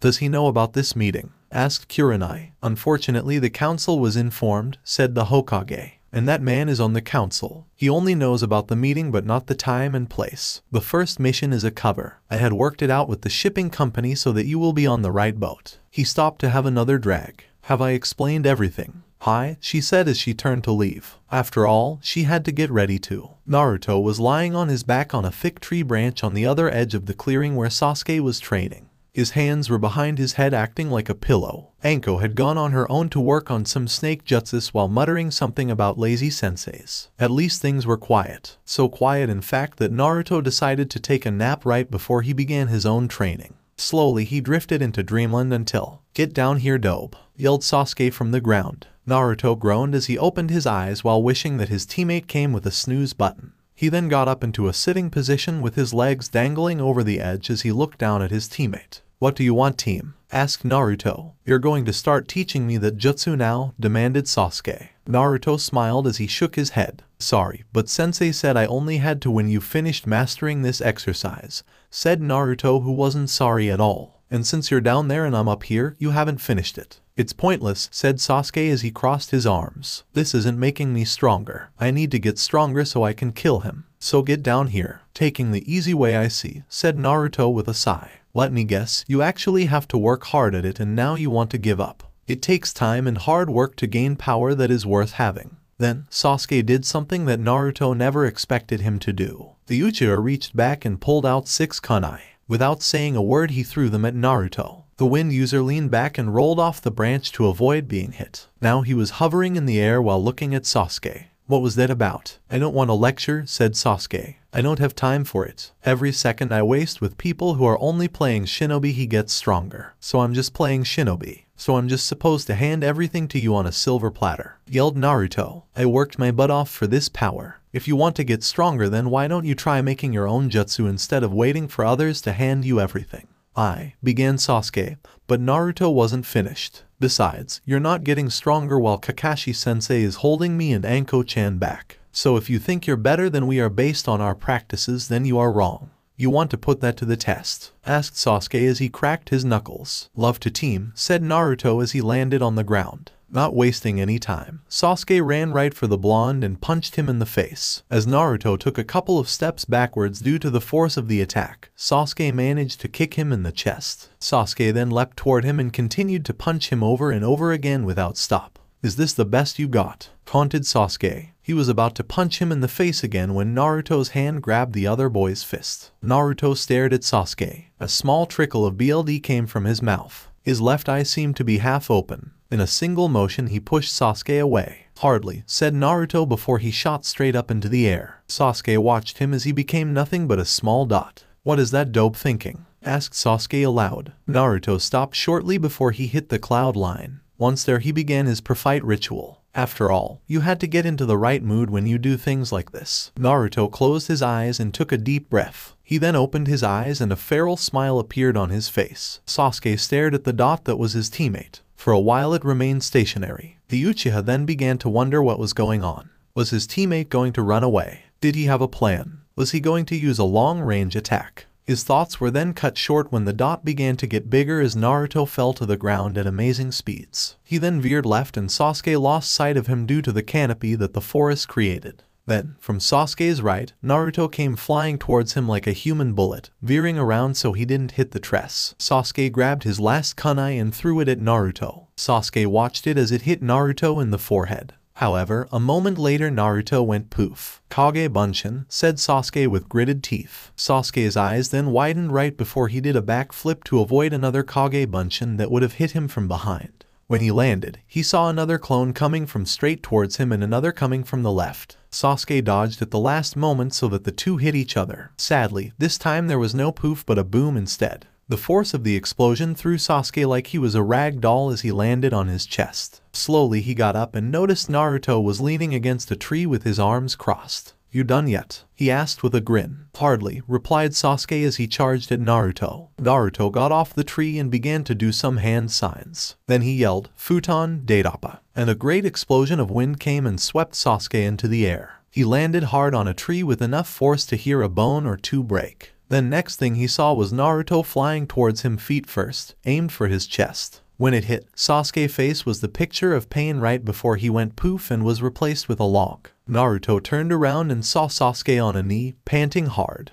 Then he saw Sasuke pull out some shuriken and then he threw them at him. Naruto smirked as he began to do several seals before shouting, "Fūton, Kazutate." A twister appeared around Naruto and deflected the attacks that Sasuke threw at him. "How?" asked Sasuke as Naruto's jutsu faded. "These were the first jutsus that I ever learned," replied Naruto. "I know one other, but I don't think I'll need it." "You're done." "Not yet," snarled Sasuke as he got up. He then began to perform his own hand signs and then yelled, "Katen Gakaku no Jutsu." Naruto saw this and yelled, "Fūton, Daidappa." Sadly, as soon as Naruto did that he remembered what happens when you use wind to fight fire. The two jutsus hit each other and caused an explosion as the fire ignited the wind. When the smoke cleared, the clearing had suddenly become a lot bigger. Sasuke was knocked out and Naruto was about to lose it as well. "Somehow I know I'm going to get in trouble for this," said Naruto as he closed his eyes. Thank you for joining us on this incredible journey through what if Naruto became the Storm's master. I hope you found it as intriguing and thought-provoking as we did. The author of this story is DarthValgaav. Don't forget to check out their profile on fanfiction.net for more amazing works. The link is in the description below. If you like this video, please give it a thumbs up, share it with your friends, and don't forget to subscribe to Fanfic Fantasy for more fascinating explorations into the world of fanfiction and fantasy. Your support helps us create more content like this, and we're always excited to hear your thoughts and suggestions in the comments section. See you guys in the next video.